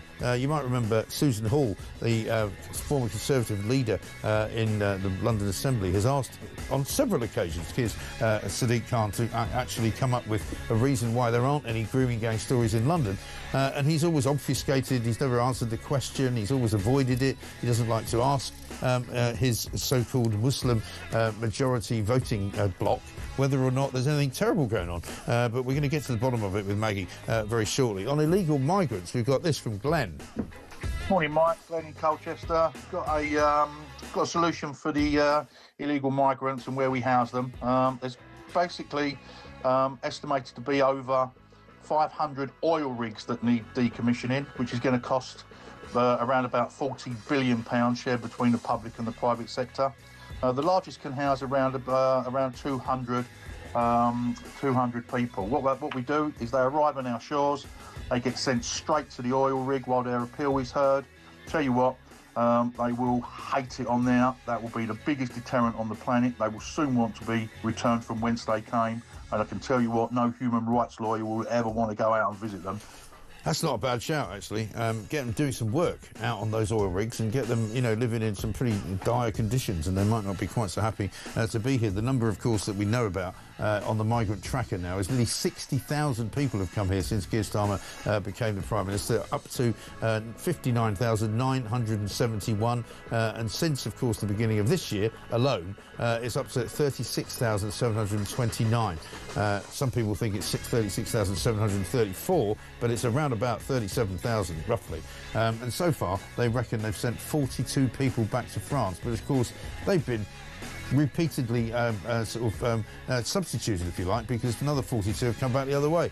So, we're not really any better off. In fact, we're worse off. Prince Andrew all over the front pages, of course, as well. Metropolitan Police looking into his scenario, particularly given they supposedly asked one of his police protection officers to look into the private life of Virginia Giuffre. Extraordinary stuff. This is Morning Glory. Let's get it on.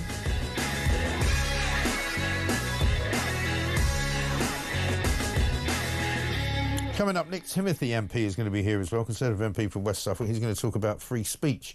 He's got a private members' bill going through Commons, which we're going to talk about. Let's talk to Maggie Oliver now, though, very quickly, before we speak to William Clouston. She's been involved in an extensive inquiry by the Daily Express and their chief crime reporter as well, looking at the Metropolitan Police cases against grooming gangs in London. And let's find out what she's found out. Maggie, very good morning to you. Good morning, Mike. Very good to see you. Another great project that you've got yourself involved in here. Mayor accused over grooming gangs cover-up here in London. As you said before, Susan Hall has been great at trying to get the truth out of Sadiq Khan, but he keeps kind of avoiding any answers, doesn't he? What have you found out? Yeah, I mean, I find him typical, the latest in a long line of public servants who will lie through their teeth and cover up the truth in order to protect the organisation. I've got the greatest respect for Susan, who would not let Sadiq Khan off the hook, and then to Zach and Callum, who went out and did a deep dive into what, let me make it clear, they have only been able to look at what is already in the public arena. But even with looking at that, it's very clear that Sadiq Khan was using smoke and mirrors to conceal what he must know is really going on in London. And this is just the latest in a long line, Mike, of different towns and cities where the authorities have tried to conceal the truth until it was very clear that it was going to be impossible to cover it up any longer. I think what's also interesting in this is that it was only after Zach and Callum gave Sadiq Khan and the Met, actually, a right of reply that they finally acknowledged that there is a problem, and that was 24 hours after the deadline for their right to reply. So my involvement in this was looking at the cases that Zach and Callum had uncovered and looking at them with my experience and assessing whether I felt that they are a similar pattern that we've seen in Rochdale, in Rotherham, in Telford, in Huddersfield, Keighley, and in my opinion, several of those cases absolutely were. Yeah. So do you think it's a cover-up as well? Yeah, 100%. You know, it took me 10 years to get GMP to acknowledge that Rochdale had been borderline incompetence. You know, it took 20 years to get the cover-up in Manchester reinvestigated. We've seen the same in Rotherham, and we've seen the same all through the country. And it is like a pack of cards, Mike. I think that people power and shows like you and other media people who have kept the spotlight on it is the only reason that we are, you know, the whole country knows really what's gone on. I would take this further, though, and I would bring into it this new so-called national inquiry. You'll remember that Keir Starmer, when Donald Trump attacked Sadiq Khan, Keir Starmer said that, you know, Sadiq Khan was a very good friend of his.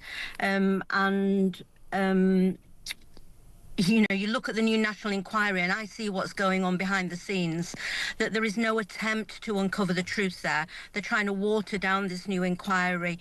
They can't get a judge to chair it. They're not deciding which areas are going to be involved. You know, getting to the truth in these matters is critical to prevent other children being failed in the way that generations of children have been in the last 20 or 30 years. And that's really why I carry on. It is the lives of the past that have been irreversibly damaged. I'm trying to prevent it continuing for the next generations. So I have no trust in public officials who are insistent on protecting their own reputations and covering up the truth. But it's not going to go away, Mike, now. You know, the cat's out of the bag, and this is the latest in a long line of other cover-ups, I would say. Yes, indeed. Maggie, great to speak to you, and great work again from you. Thank you very much indeed, and from the Daily Express. Maggie Oliver there, former Detective Constable, Greater Manchester Police. The Mayor's office have said this to us. The Mayor has always been clear that the safety of Londoners is his top priority, and nowhere is this truer than in safeguarding children. Well, William Clouston's here. Maggie Oliver calls it a cover-up. I think I'd go with her opinion, wouldn't you? Well, she's the expert. Yeah. And she says it exhibits exactly the same pattern as what she saw in the north and Manchester and everywhere else. And it's interesting, isn't it? Sadiq Khan is on record as saying there's no indication that they exist. Yeah. And yet we have reports of girls being raped in hotels. Mark Rownley says there's a steady flow of reports. Yeah. So I think he's in denial, and a lot of people say I think so. It's the tip of the iceberg. But there's a broader problem here. Public trust in political institutions can go right down to 9%. You know, 9 out of 10 people in the country do not trust the institutions. Yeah. And you have to ask why. One of the reasons is things like the grooming gangs cover-up. If you're in Rotherham and you saw this, you saw what happened, the reaction of the authorities and the politicians was to try and pretend it wasn't there for the sake of diversity or other aims. They just put it undercover. That's worse. That's worse than facing up to it and actually dealing with it. Facing up to it requires some courage. You have to challenge certain people who are trying to, protect interests. But I promise you, it's easy. It's better for the public and for our society if we just face up to this and deal with it. Sure. You don't want a mayor that says there's no indication when he knows there is. Yeah. And Maggie says to me, whenever I speak to her, we didn't have time to get into it this time, but, it's still going on. In a lot of towns in the north, Manchester, in Rochdale, in Bury, in parts of Bradford, and she says not only is it endemic and part of the sort of the culture, and I don't mean just of the Muslim community, but it's part of the culture of the political class, and even the police. I mean, we now know that police officers individually were actually involved in not just complicitly, keeping it quiet, but actually involved in some of the sexual assaults. Yeah, no, it's shocking, absolutely shocking. I was, when Dave Bentley ran in South Yorkshire Mayor, we met Jane Senior, who again is a bit like Maggie, is a whistleblower, and I think you've interviewed Jane. Yeah. And I was shocked, actually, after all we've been through, after the reports on what happened in Rotherham, Jane said to us, it's as bad now as it's ever been. Right. And I couldn't believe that. And many of the perpetrators who have, if they have gone to prison, have come out and have just carried on. Of course, yeah. No, it's shocking. I mean, nothing changes. Well, let's have a look at this. This is Susan Hall quizzing Sadiq Khan, and this is his typical attitude to what happens when he's asked the question.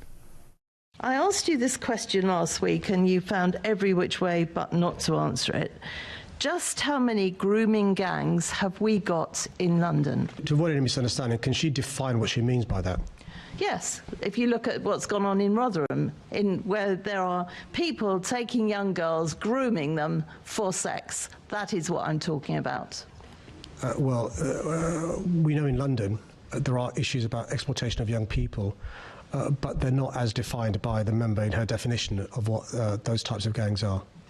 So are you saying we haven't got the same sort of gangs that are in Rotherham, Bradford and lots of other places in the country? Just for what's a misunderstanding, what does she mean by that? You know full well what I mean by that. It's all over the television. You know exactly what I mean by that. These gangs of people that are grooming young girls for sex. Do we actually have those in London? I'm unclear, Chair, what is meant by the question. If you could spell it out, I can answer. I've just spelt it out. Are you not listening? It's the sort of gangs that groom young girls at a young age for sex. Exactly how much clearer do you want me to be? I mean, it's pretty straightforward, isn't it? He's in complete denial there. Yeah. That is like watching some sort of Soviet Iron Curtain response. It really is. It's like he knows that we know that he's filibustering and just blocking this. And he's also trying to sort of lure her into, because he thinks it will make her look wrong, to say Pakistani gangs. And he wants her to say it. He wants to back her. He wants to get her to retreat. Yeah. This is how the system works. Right. It's a brilliant book called The Tribe, written by Ben Cobley a few years ago. It's called The Liberal Left System of Diversity. And what it's about is power. And what you saw there is power being exercised. Right. What he wanted to do was to go on the offensive there, and he wanted Susan Hall to just back off and do that. I'm sorry. If it's happening, we need to get onto it, and it's his responsibility to get on. According to Daily Express, it is happening. Yeah. And it's not, nobody's blaming Sadiq Khan for it happening, but why can't he just acknowledge that it's happening and then do something about it? I mean, the same with Keir Starmer. You can tell that he's dragging his heels on this whole thing. The inquiry hasn't yet been set up. They haven't yet got its terms of reference sorted out. They can't find a judge, apparently, who wants to do it, which I find staggering. Surely they can find somebody to chair a panel on what's going on. Well, I'll ask you a question. You asked me the questions, but do you think that such an inquiry is going to be embarrassing to the Labour of course it is. That presided over it? Absolutely it will be, because all of the places where it happened in the north of England were Labour-supported areas and Labour-run councils. Right. And many of those councillors were involved, unfortunately, in what was going on. I know. And if they weren't involved, they were family members of those people who were involved. Or covering it up. Yeah. Yeah. No, that's why they're dragging their heels. Yeah. Anyway, have a look at this. This is Keir Starmer when Sadiq Khan gets mentioned by Donald Trump when they were at Turnberry together. I'm not a fan of your mayor. Why not? I think he's done a terrible job, the mayor of London. But a nasty person. I think he's done. I think he's a friend of mine, right? No, I think he's done a terrible job. But I would certainly visit London. Yeah. Well, I like Nigel. I mean, Nigel, as you know, is a friend of mine. Nigel's done very well. He's a friend of mine. And I'd sort of forgotten about how cringeworthy that was for Starmer, who was again sitting there being humiliated and keeps going back for more, doesn't he? And of course, you should be careful when Keir Starmer calls you his friend, because he called Jeremy Corbyn his friend once, and then later on, oh, he was never my friend. Well, very little of what he says matters or means anything at all. It's a very low truth value. It is very low. I mean, I was looking earlier at his first tweet of the day, which we always do here on a daily basis if we can, and I have to say, it's just as useless and nebulous as all of his other tweets that he puts out. And in the midst of all of the scandal that's going on around the China story, the other problem with the football match in Birmingham, he's put out this: I'm committed to giving equal opportunity for young people across our country. Today we're announcing plans for V levels, new vocational qualifications to upskill students in jobs for the future. That's national renewal. It's interesting. No, it isn't. I'd wondered actually with his, do you think he does his tweets or is it generative AI? I mean, some of them are so platitudinous. I'm sure he doesn't do them by himself. Obviously he doesn't do it himself, but they are so, the team that are doing them are just generating slop. It's just and it's never relevant to whatever the conversation is about the day. Like, you know, Prince Andrew's on the front pages. We've still got, I mean, the story which we picked up a bit earlier is about something to do with migrants coming into Europe. Russian spies and hard-left humanitarian groups are working with people smugglers to flood Europe with illegal migrants. It's coming from a Bulgarian interior minister. I mean, that's a pretty serious charge, isn't it? Very serious, but you know, it's not, what they'll say is that it's about cooperation with our European partners and all this sort of thing. But I've always said that any competent nation state can get a handle of its borders if it wants to, but it has to be a competent nation state. You just have to take responsibility yourself. And we are definitely very short of being a competent nation state. Absolutely, you know, it's state failure all the way. And Mahmood is saying that she's sending a warning. Well, the warning that she sends is that you've got about 1 in 1,000 chance of going back to France. That's the warning. Well, she's also had to be community noted this weekend by saying that, you know, we've deported 35,000 people. And according to Twitter, quite rightly, they've only really sort of deported against their will 9,000 people because the others all went voluntarily. And they also all went in November of last year, nearly a year ago. Nothing to do with her.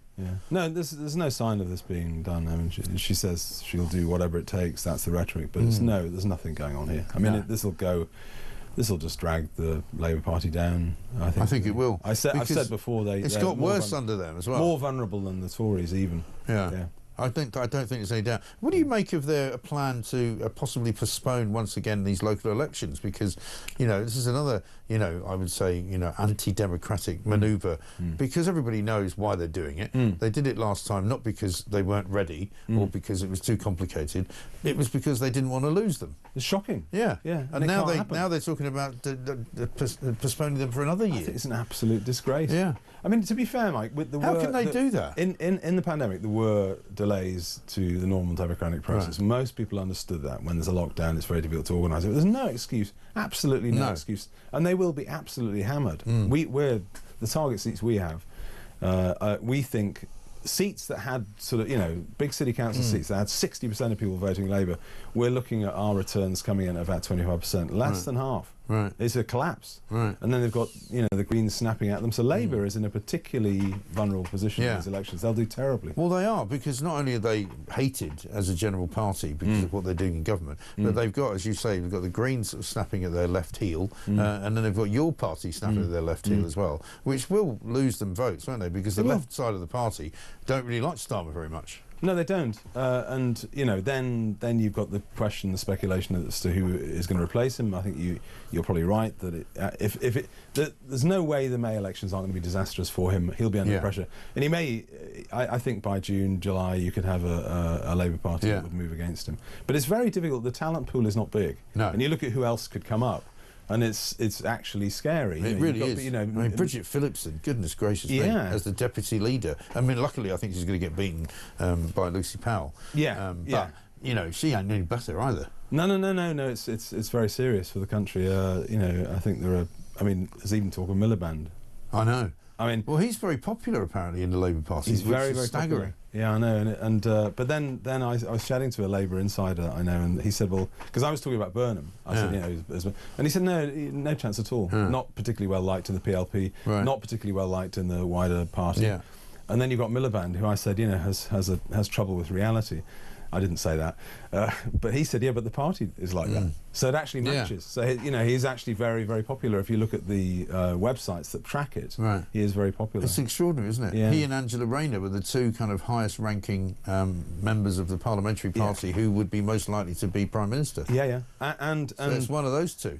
It could easily happen. And he'd love to. He'd also have the bottle. I think you and I know he'd have the bottle to become Prime Minister without being voted in. He'd actually have the chutzpah to do it. I'm sure he would. It would happen. So anyway, we'll see, won't we? It's very bad. It's really bad. It's not good at all. William, good to see you. Thank you very much indeed. Let's get a quick voice note from Danny on Rachel Reeves. Mike, Danny the window cleaner from Devon. That clip you just played of Rachel Reeves just sounds like she's on a massive vanity project. She's not got the country's interest at heart. She's got her own interest at heart. She's proven to herself that she can do a job that she clearly can't do, and so she's got no sign of giving up.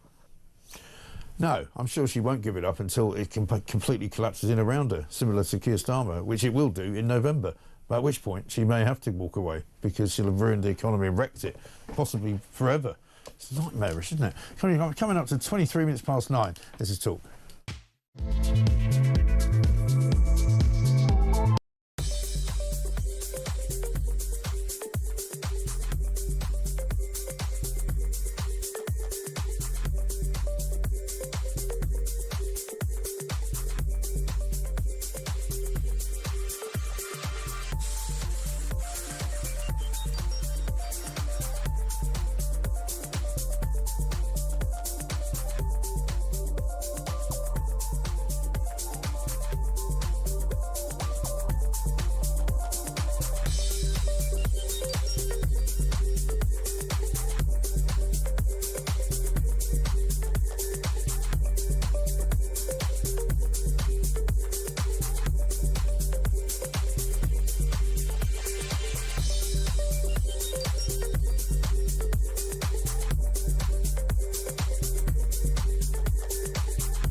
When he's giving interviews and says that, he understands that line collapses in about 30 seconds, and then he goes on to his real agenda, which is anti-Semitism, trying to stop a particular group of people from going to a football match, just as you have particular groups of people trying to cancel Jewish artists or put pressure on art centres or threatening them that if they don't cancel those people, they're going to smash their windows or they're going to have a huge amount of hassle.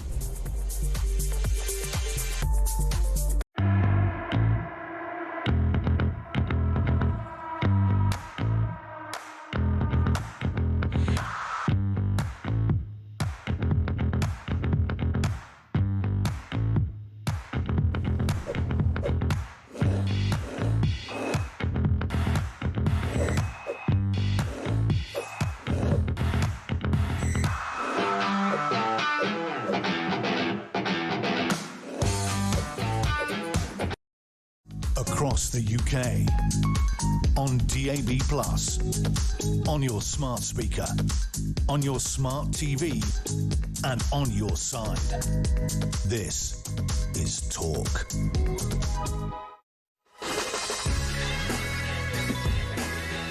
Welcome back to Morning Glory. It's coming up to nearly 27 minutes past 9. There are more than 60,000 asylum seekers in HMOs. That's equivalent to a whole town, and we are paying all the utility bills for them. Is that added into the increases in our fuel bill, says Julie in Weston-super-Mare? Well, actually, I think it's worse than that, because as far as we're concerned, there are something like 180,000 or thereabouts illegal migrants who have come here on small boats since about 2018, 2019, around that time.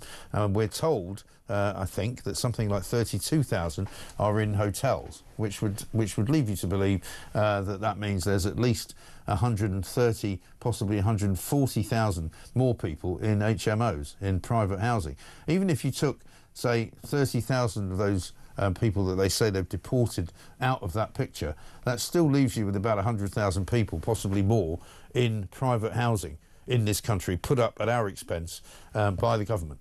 And that's on the plus. That's on the good side of it, right? On the bad side of it, it could be as much as 150,000. We don't know, but certainly an awful lot of housing being used by illegal migrants. Simple as that. Amanda says this, Mike, those who are antagonised by the sight of the Star of David are the ones who should be spoken to or arrested by the police. For heaven's sake.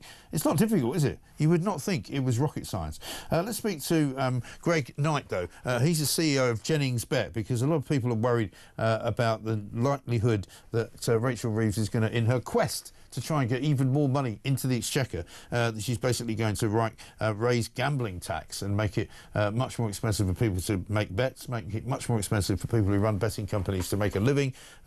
Nobody probably will have too much sympathy with them. However, it's a thriving business in this country, another one which Rachel Reeves would like to damage. Let's find out what Greg says about all of that. Greg, a very good morning to you. Good morning to you, Mike. Good to talk to you. Thanks very much indeed. We're hearing that Betfred might basically close all of its shops if Rachel Reeves goes ahead with this gambling tax hike. What's your situation? What's your position on this? Well, I'm in a similar situation to Betfred, in that my core business is running high street betting shops. Yeah. I think it's important to understand at this point that there's a world of difference between online gambling and, you know, high street gambling, betting shops to you and I. And the government has acknowledged that. It actually started a consultation last year on the tax treatment of online gambling. And that was making its merry way. And what's changed is, I mean, it pointed out at that point that specifically didn't want to look at high street betting shops. Right. It acknowledged they were different, and they were different because they pay business rates, they employ lots of staff in the UK, and they contribute an awful lot to local economies and central government. The problem is, and what's changed is, that Gordon Brown has come along with his think tank and you know, sees gambling taxes as an easy win. Right. But by default has dragged betting shops into the conversation, and now they form part of what may be considered by government, and that's what scares us. Yes. And the figures that they're talking about are something like an increase on sports betting from 15 to 30%, and on machine and online slots from 20 to 50%. So where do you fall in that sort of category? Well, we would be affected by any raise in sports betting taxes. Yeah. And any raise in machine gaming taxes. You see, we are already taxed differently from online. There's already a distinction between the two. But we would be dragged in on both of those taxes. If you're talking about the levels there that you've just mentioned, it is without exaggeration to say that the whole of, you know, the UK's betting shops would close. Yeah. Now, there's 40,000 jobs there. And even more importantly, or just as importantly, the horse racing industry is funded, 40% of its funding comes from UK betting shops. Yeah. They employ something like 80,000, and then hundreds of thousands when you think of the ancillary industries. Yeah. So we're not just talking about betting shops closing. Some people might think, oh, good job. But the fact is, we are major contributors to the UK economy. Right. And also to the exchequer as well, because a lot of those people paying tax, income tax, you know, that's going to be a lot of money, isn't it? Listen, absolutely. But my company, Mike, paid more in gambling taxes last year than I made in profit. So we talk about fair share. That's definitely a fair share. Right. In fact, in my opinion, it's more than a fair share. But we are where we are. my real worry is that this is almost as an afterthought. Well, look, let's just chuck betting shops in. We might get an extra few quid. Just by way of context, there were 8,500 betting shops in 2019. There are now 5,900. So you get to a pivot point with any industry. If you keep taxing it, you get to a point where you start to come down the other side, and it tips, and your revenues are actually reduced. We are at that point now. Yeah. You know, that's evidenced by all those closures. So I think Treasury need to understand the difference and the huge ramifications here. Empty shops, boarded up shops, people out of work. The problem is people always gamble, Mike. They always have done, and they always will do. And shutting betting shops won't stop that. It'll just push that underground. And they'll always find a way to do it. Greg, I wish you well. Thank you very much indeed. Greg Knight, the CEO of Jennings Bet, they're saying last year they paid more in gambling tax than they made in profit. But yet Rachel Reeves wants to tax them even more. Extraordinary. A bit of breaking news, by the way. This happened last week as well, but this has happened again. Huge internet outage has knocked out Amazon, Vodafone, Lloyds Bank, Halifax, Bank of Scotland, Snapchat, and dozens of websites, online games and apps. Crikey. They're going to have to do something about all of these outages, aren't they? Because people can't actually get on with their day. If you can't get onto the phone, if you can't get onto your bank, if you can't get onto... I mean, you can probably live without Snapchat, but, you know, there's lots of people who can't live without access to their bank and access to their phone. Absolutely extraordinary. We'll try and bring you up to date on that, and we'll find out what's going on and what actually had maybe possibly caused it, because it happened with Vodafone last week, and they never were able to explain what happened. But Vodafone didn't work for 130,000 people in London one day last week for about 5 hours. Extraordinary. 9:33.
Across the UK, on DAB+, on your smart speaker, on your smart TV, and on your side.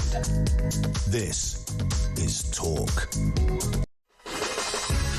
Welcome back to Morning Glory. I'm Mike Graham with you all the way through until 10 o'clock, of course. Just under half an hour to go, and Julie Hartley-Brewer will be here. Nick Timothy, MP for West Suffolk, coming up very shortly. This from Pam. She says, "Morning, Mike. Regarding the Jewish gentleman wearing a Star of David because it offended 2 people, could I complain to the police when I see someone wearing a burqa, a niqab, or carrying a poster or a flag that offends me? What is the country coming to? It must stop. The Jewish people have lived here for years in peace, working hard and contributing to the wealth of the country." Well, this is what a lot of people say now in the Jewish community, that they don't feel safe, they don't feel as though they're welcome in this country. They're getting harassed by the police, they're getting harassed on the streets by Islamists. We're going to talk now about freedom of speech, because Nick Timothy is delivering a speech at Policy Exchange today regarding freedom of speech and Islam and the whole sort of, rather nasty atmosphere which appears to have grown up in this country in the past 2 years, not coincidentally at all, since October the 7th in 2023. Nick, very good morning to you. Good morning. Thanks for having me on. Yeah, thanks. Not at all. Good to see you. We seem to be reaching a kind of pivotal point, don't we, in this country? We were talking there about the case at the weekend that came up of a man who was arrested by the police and accused of antagonising a sort of a crowd of rabble-rousing pro-Palestinian supporters because he happened to be wearing a Star of David necklace, which apparently was seen. It was no more than a centimetre in size, and the police thought that was worthy of antagonistic behaviour to question him about. We've obviously got the Aston Villa situation where the West Midlands police have basically said they're not going to allow any Maccabi Tel Aviv fans to visit from Israel because they can't guarantee their safety. I mean, what's going on in this country? Well, it's very worrying, and I say that as an Aston Villa supporter who went to school just down the road from Villa Park. Right. I was appalled when that announcement was made, and it seems quite clear that actually it had very little to do with what people are now saying, which is to do with the behaviour of the Maccabi Tel Aviv supporters in other situations. It's entirely to do with the fact that local agitators, including even the local MP, drew up a huge petition to try to say that Jewish Israeli supporters were not welcome in Birmingham. Yeah, and I mean, that's an outrageous situation, is it not? It's absolutely appalling, and it's part of a wider thing. So the speech I'm giving today at Policy Exchange is about free speech in Britain as it relates to religion, and in particular as it relates to Islam. Because this year we've seen 2 people arrested, charged, prosecuted for public order offences after desecrating copies of the Quran and saying things that were offensive to Muslims. In the case of Hamid Choskan, he was found guilty at first and then won his appeal, and the judge in the appeal hearing made clear that there is no blasphemy law in this country, and there is a right to offend people. But the police and the Crown Prosecution Service haven't updated their guidance to reflect what that judge ruled, and I think they should. We're seeing right now the footage of the man who attacked Mr. Choskan with a knife, and when Mr. Choskan was found guilty in the first hearing, the judge said the fact that Mr. Choskan was attacked was proof that his behaviour was disorderly and therefore criminal. Right. Which is absolutely insane. I know, totally. And then the second thing is this plan by the government to come up with an official definition of Islamophobia, where we know from leaks they're talking about changing it so that it's termed anti-Muslim hatred rather than Islamophobia. But the problem with the concept is that it confuses the protection of people from harm and discrimination, which existing statute makes illegal, with the protection of ideas from scrutiny and criticism and mockery and so on. And that's incompatible with life in a free society, and actually it can have pretty dangerous consequences. Right. And why is it that you think we've managed to kind of allow this to come to pass? Do you think it's been the cowardice of politicians in the past, perhaps, or the cowardice of community leaders to actually address it? Because it's kind of started... I was talking to somebody about this yesterday. I was at the Battle of Ideas, and we were saying that, it all kind of started with, the N-word way back when suddenly, only certain people could use that. Rap stars could put it in their song, but you couldn't say it as a white person, And it almost created this kind of 2-tier attitude to things that you could say. Well, I think it is driven by a sense of fear. So there's a fear among politicians, I think, that their promise of a very happy and successful multicultural society might not be coming true, and that actually hyperdiversity is a serious challenge to be addressed and not just ag rate to strength, as we're always told. But it's also, I think, fear in the Labour Party that they're being challenged by these Islamist independent candidates.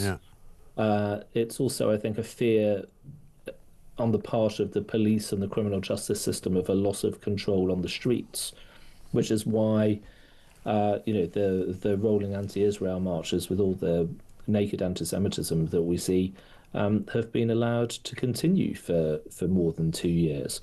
And I think the issue is, if we are to protect our freedoms, and if we're to remain the kind of society we want to be, and we have been for many years, then you can't compromise with the mob.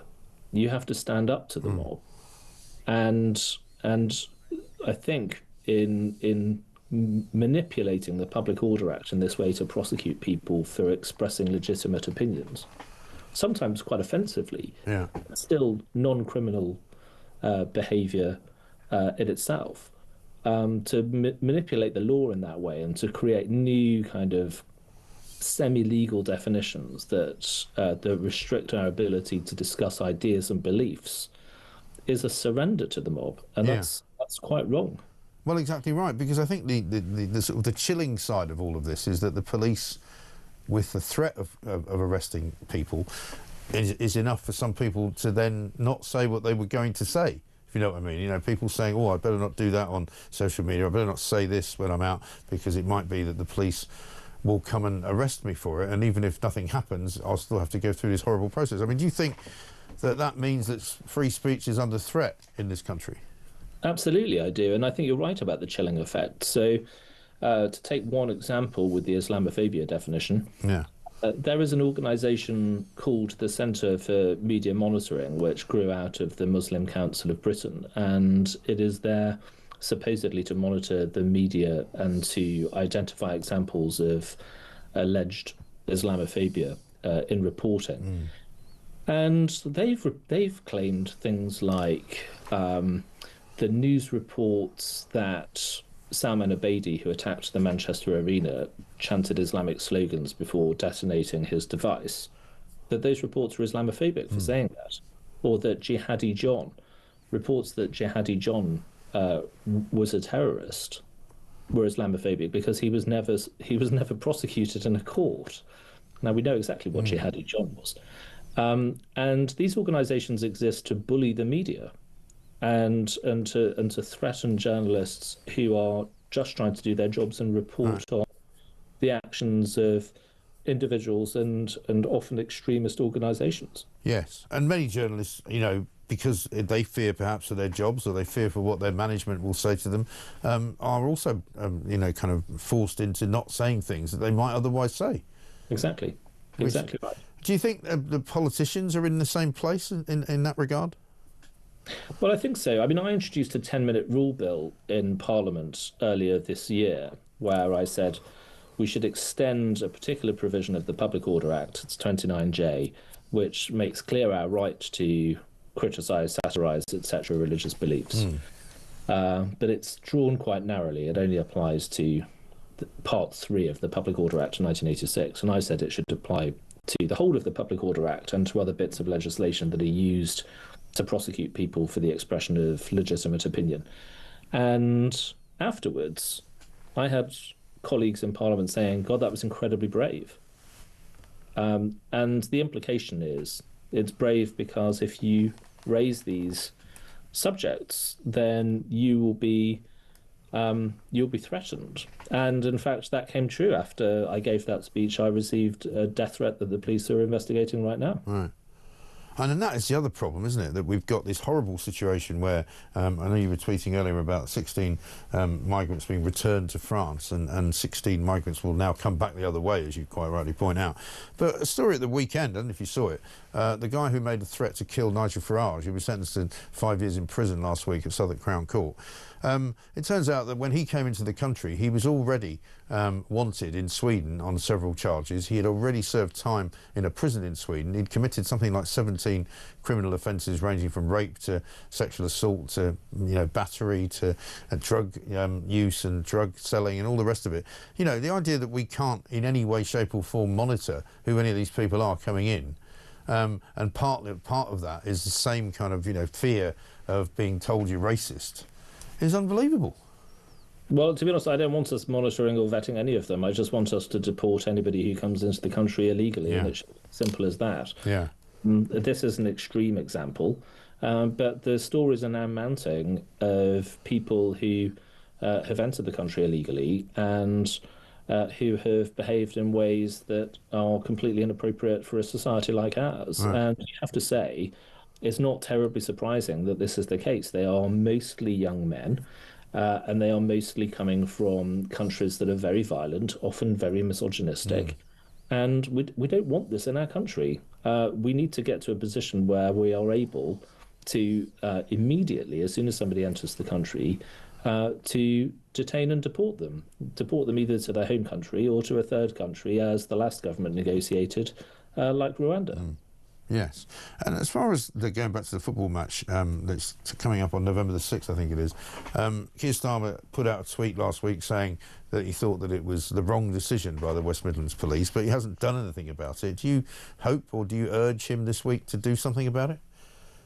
Yeah, I do. I mean, I think he looks pretty impotent. He said he was going to sort it, and he hasn't. And what's worse is, we know that some of the key decision makers on the advisory panel that said to the police that they thought that the fans should not be allowed to come to Birmingham are Labour politicians. They're local politicians from Birmingham, and many of them have a record, it's been shown through the media, of campaigning to get sporting bans and boycotts against Israeli teams. So we know what is actually going on here. We also know, I think, that the Home Secretary was notified before the decision was announced. Yes. Now, I think she should have said very clearly to West Midlands Police that this was a mistake and something of national significance, and therefore she needed to intervene and make sure that the game went ahead in the normal way.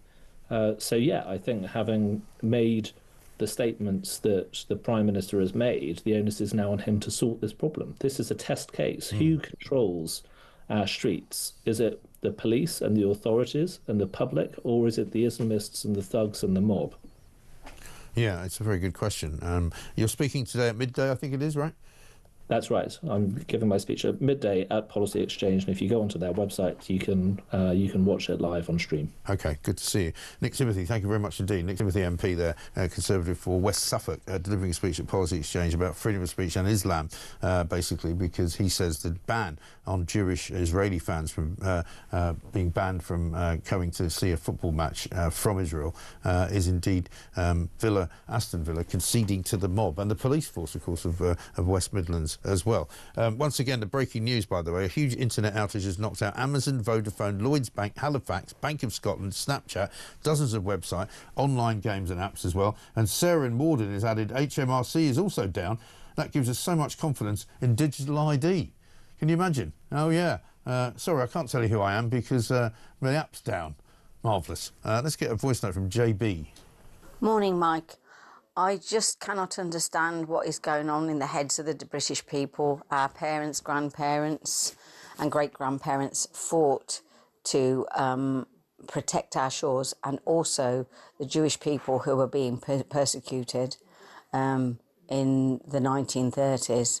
And I would think our ancestors are turning in their graves at what we're actually turning into. We're turning into the very thing that they fought against. Absolutely right. It's absolutely dreadful, isn't it? I have a couple of these from you on Rachel Reeves. Lorraine says, Reeves, rather than blaming everyone else, she needs to take a long, hard look at herself and realise that at best she is mediocre. She just isn't good enough to stop lying, stop making delusional excuses, stop the sob story, step aside and let the grown-ups in. Well, remember, the grown-ups are supposed to be in, the grown-ups are supposed to be in now. That's what they told us. The grown-ups are back.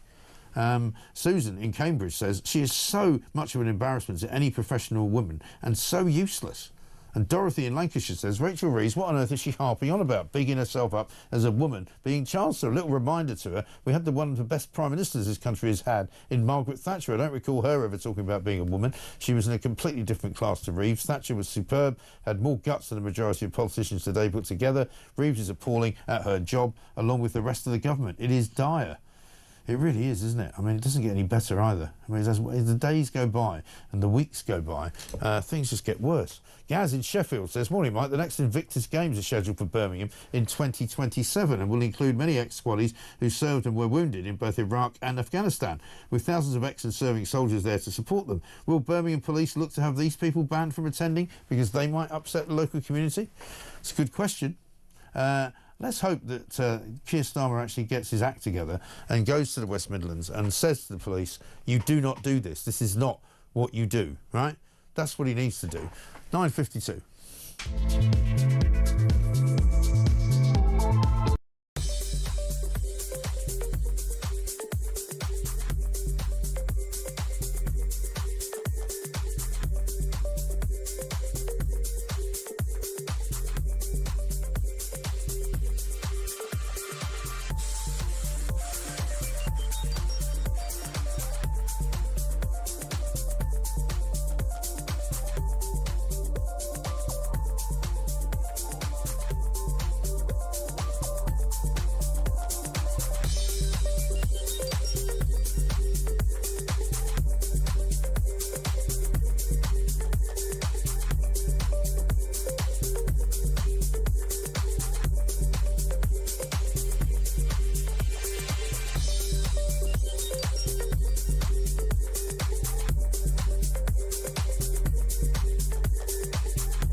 That TfL, Transport for London, are going to offer £80,000 a year to tube train drivers in order to stop them from striking. Oh, but hold on. 80,000 quid a year. What about though the bus drivers? Oh yeah, they've been ignored. They've been ignored by Sadiq Khan. Surprise. Yeah, but they haven't been ignored by cockroaches. No, because cockroaches on all the buses. London buses are infested with cockroaches. Do you know that?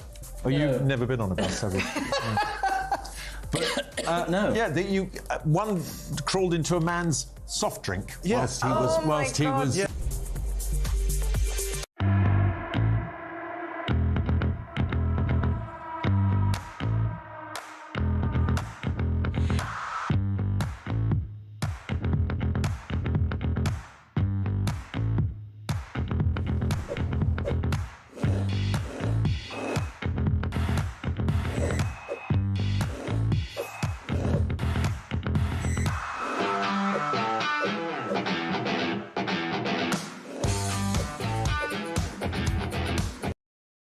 Across the UK, on DAB+, on your smart speaker, on your smart TV, and on your side.